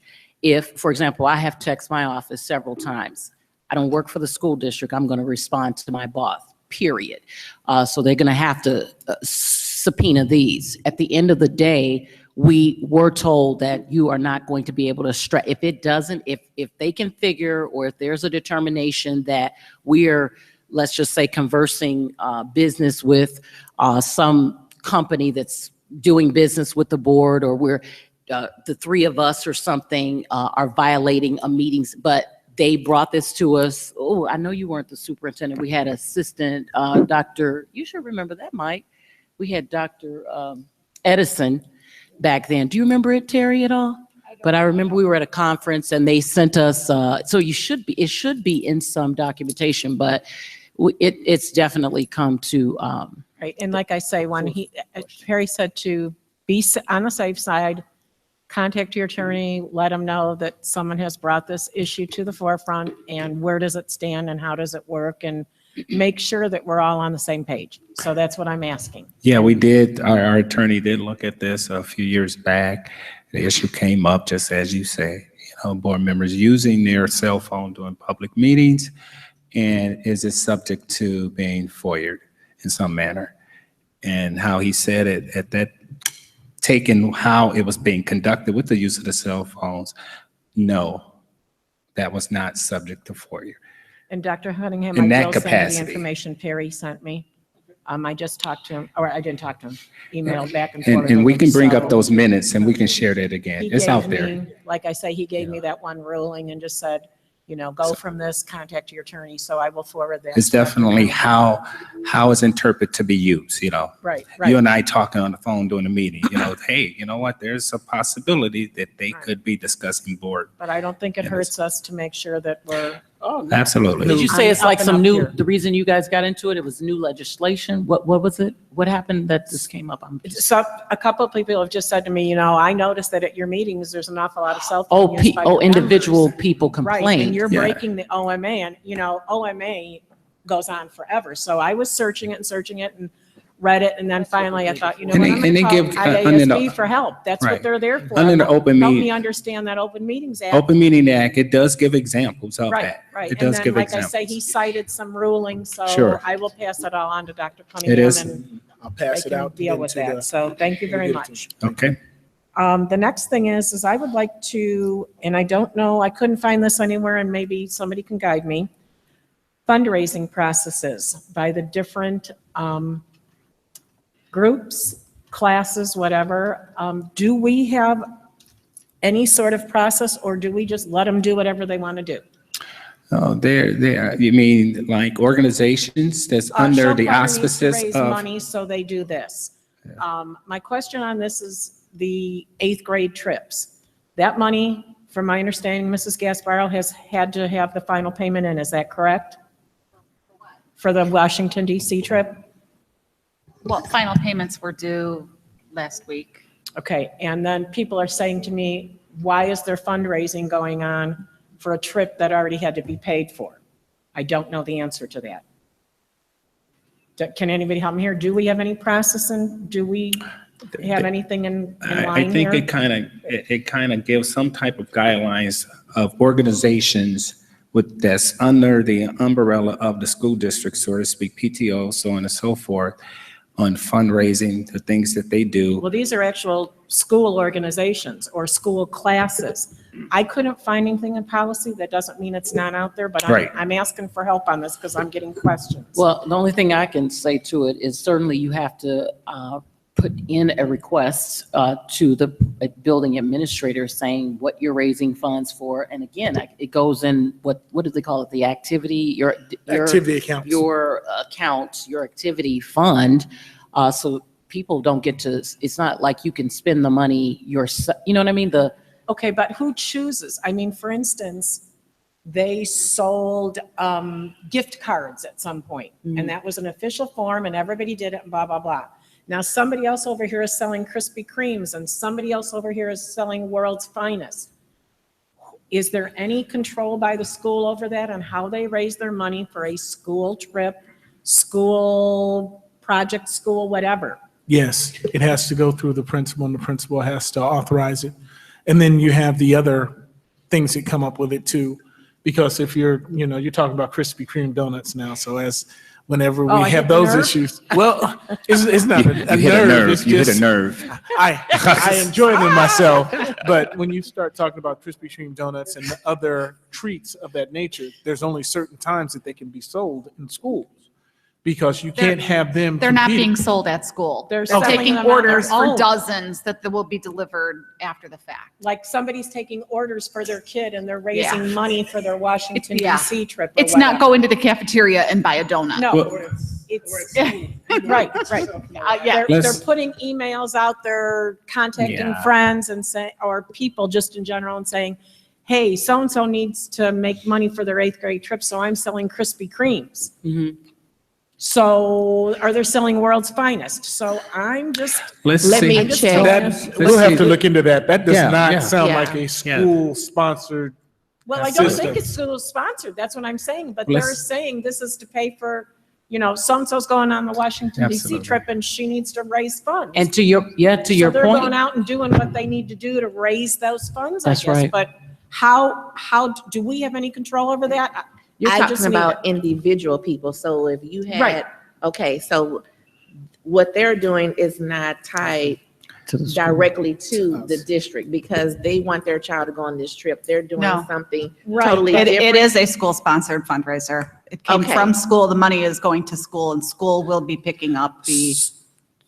So the principal is giving their blessings on this As particular far as I type? know, yeah. I only know, Aiden's not selling currently them, there's so I one don't- person selling a certain thing. I don't know any other kids selling it. There was a World's Finest for 8th grade. I can only speak for 8th grade. I don't know what happened anywhere else, but there was a World's Finest, no, was it World's Finest or Fannie Mae? A chocolate sale that was for the DC field trip. There was a gift card sale that's for the DC field trip, and now they are selling Krispy Kremes. And that is all through the school. Money goes to the school. So is an accounting question though? So I guess Ms. I'm Stoller, it's just like, confused. You This said you've written your check for your kid to go on this trip, right? And they're And still now we're raising selling money? something. So is it just an accounting thing? Does that go back then and sort of defray the cost? Or you didn't have to pay as much because the kids are doing some fun? For the chocolate fundraiser specifically, you paid for the chocolate up front. So I think the chocolate was $30. You paid $30. And then you actually sold the chocolate for $60. You kept the $30 to put towards your child's field trip. I see. And that's not how this is working. There is no The- form or anything. Yeah, there is. For the you mean it for 8th grade? I wasn't given a form to fill out. Yes, there is a form. I was For the gift handed money cards, over the and that was whole dollar amount went to the school, and school forwarded whatever the student's profit was to World Strides. So that's For- not the way it was given to me, though. For the Krispy Kreme fundraiser, it's just like the chocolate. They're $8 a dozen, you pay school $4, they'll deliver your dozen donuts to you, and you keep the other 4 for your child's trip. So how do you take orders then? There's a form. Form came home to all the students. Let's see, if something has I to was drive not that shown that form. form. I think we So- need to know what this, Yeah. I would like I to know will. what But this all- absolutely. how this We guess works. we need I will clarity look on this. into Yeah, the we do process need and procedures clarity for this, and because I will. And it if sounds they're just- individual and then it sounds like a Different group. You parents had a do group. different things, but I think we need Yeah. to And then know what a we parent need. can be isolated because again, as Jennifer said, I remember when we were in 8th grade, I mean, at the end of the day, the trip is, in my opinion, is very expensive. So you need to do a whole lot of things. And I heard her just say they had 3 fundraisers. Back when I was there, we had one fundraiser. So it's obviously a need to have more than one, whatever. So whatever. Anyway, I think you had 2 kind of questions that I would even like clarity. At the end of the day, because I just recently heard this, here we are, a school district, and you can raise funds isolated from the school. Basically, oh, hey, send your checks to my house or to individuals, totally inappropriate.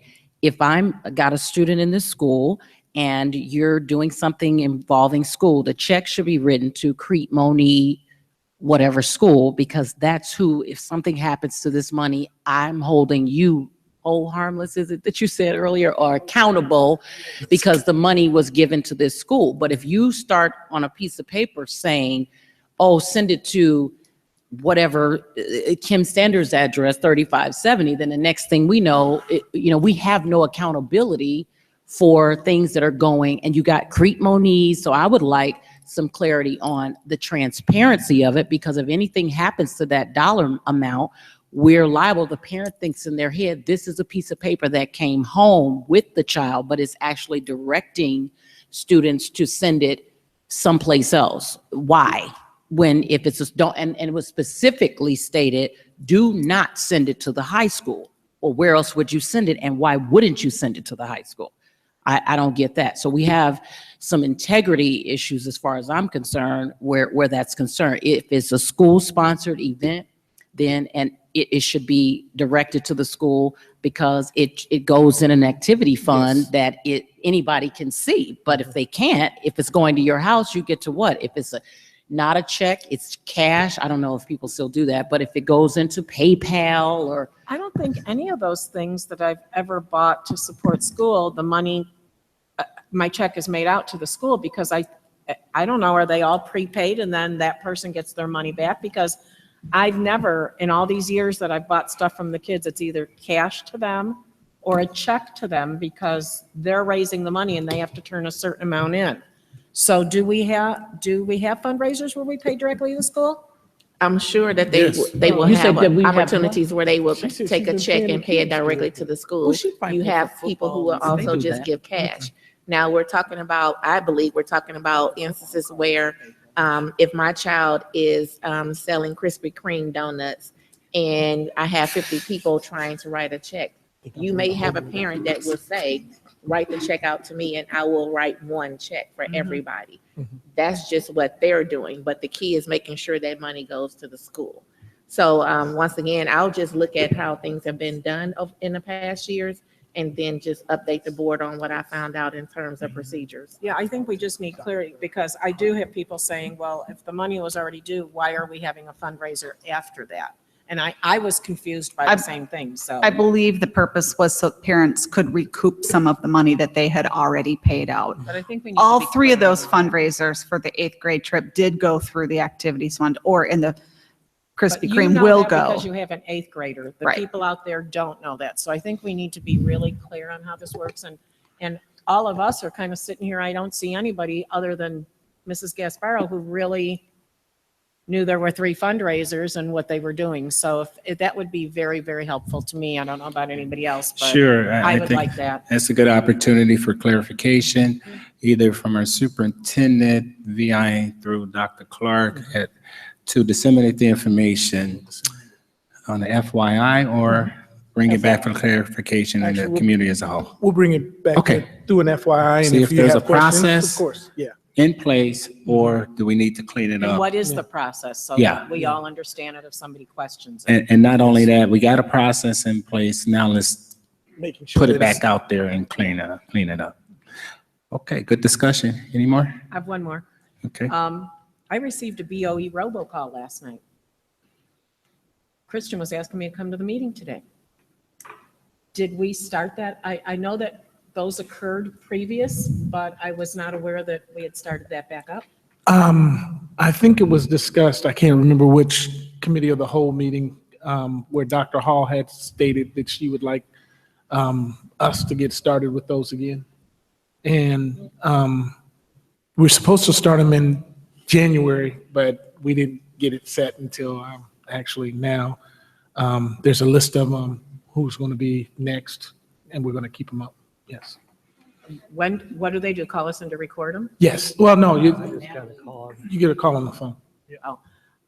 And also, whenever I get a robocall, I cannot hear it. I can't hear it. It's so faint that I have to turn up the volume, and I'm having other people say they hear nothing. We're still having that robocall issue, and I don't know if they're recorded at a very low volume, because I have to turn the volume on my phone up to the very last highest one that I can to barely hear it. And I had other people who said they got a call and it was just dead ear. And it was very, very faint. I mean, I really had to strain to hear it. So I think we're still having a little bit of a robocall issue. I know we talked about this before, but the volume seems to be very low on them. I don't know how that can be adjusted. It depends on who, how it's being recorded. So for instance, the superintendent sometimes records from his cell phone. That's more clarity for him. For me, I need to use a landline. So I think what we'll do is just try to test some things and just remind people that when you are recording, make sure that your volume on the phone that you're recording on, that device, is at the highest level. Okay. So That what makes we sense. hear when we That play was it back on the computer, it sounds fine. So until it comes through, you don't know. So we just need to remind everyone to turn up your volume. 7:39. That's what I get. Okay. So clarification with what I don't know, you Janine was just talking, said. I kind of rudely actually put Chris' voice recording on the speaker here. So maybe it wasn't loud enough because you kept going and you wasn't interrupted by it, so. Okay. I'm glad you accepted my invitation. And so did I. Go ahead. I was just checking, so Dr. Cunningham, to Janine's point, we're reverting back, because that was our measure. We've done it since you've been on the board, right? Okay. Okay, so, but we're still, so, I mean, because it was a forum, I don't have a problem, but it was a form of community engagement and to encourage the people to come out. So we're just going back to that. Back to what, was successful. Keep it going. I'll Okay. do next month for you. Be happy to do it. All right, new business. I did get approached right before the meeting and was asked to see if we can promote ourselves pictorially, photogenically at other schools, the entire board. I think we have pictures of the board members here somewhere posted. I don't know. But someone thought it was a good. It's only in the boardroom. It's only in the boardroom? Yes. Oh, it's not in the high school? No. But maybe we can put it in the high school and all the other schools. Not in a smaller capacity, not individual. So that was a suggestion that a employee brought up to me and thought that was a good idea that the schools know their board members. So just throwing it out there as new business, talk about it. We got the magnets. I said, yeah, put me all over everywhere. I'm photogenic. Oh, Okay. Maurice, you made me think of one old business thing. Am I too late? Too late. Because no. But for you, yes. Dr. Cunningham never gave me any responses to my suggestion from a parent about putting Illinois State scholar photos up in our high school. And I asked, he sent the email out, and did anybody answer back to you? Yes, we had several answers back, and I figured we were going to have a discussion at the committee of the whole. I should have said that so that everybody can Because I'm see it. not good at this mind reading. thing. Okay. None of us are. None of us are. Yeah, we got a couple back. He made me think of it with the pictures. Okay. So are we going to do that at committee of the whole then? Is that Yes, what we're you're going to telling me? discuss that at the committee. Bring of it the for whole. further We had- discussion. For further, because we had a couple people talk about it. So it is something of interest for the board. Okay, thank you. And Janine, just so you know, because 2012, it was certainly brought up. I meant to reply back to you specifically. But again, just so when we do discuss it, you know, schools always do either, as you said, the athletes. There's in my opinion, I'm going to speak highly about, we have a lot of demographics in our school. So I think we need to have a wall of fame for these high scholar athletes. And then just Get in your mic.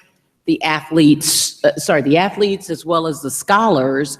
But then there was also discussion about the kids that are bringing it up, making it happen, because we go from A to Z. We just get either you're an athlete or you're a genius. And we really, our focus as we know, is too, there could be, we got enough hallways in the $60 million high school. So clearly we can have one or something somewhere else that says, these are our, I don't know, warriors striving or doing whatever. I'm certainly supportive of doing something. We talked about those TVs that are in the school. Yes. What are we doing to reinforce or say to the ones who are not on the honor roll or the high honor roll? We just kind of, I hope we'll be able to have some good discussion on equalizing it and not just one extreme. Yep. That's what I'm trying to say, is we need to get something else out there. Once that parent talked to me, I'm like, we do need to do something other than athletics. Okay, so old business been taken care of, new business been taken care of, so something's in between. Thank you, Special Ed Director Ellen, I did kind of sneak in there and saw a very entertaining basketball game. And if you can get back to Crete, I think it was Crete Township, the firemen, Crete Village, the police officers, they need to up their game because those students really, really showed their talents, okay?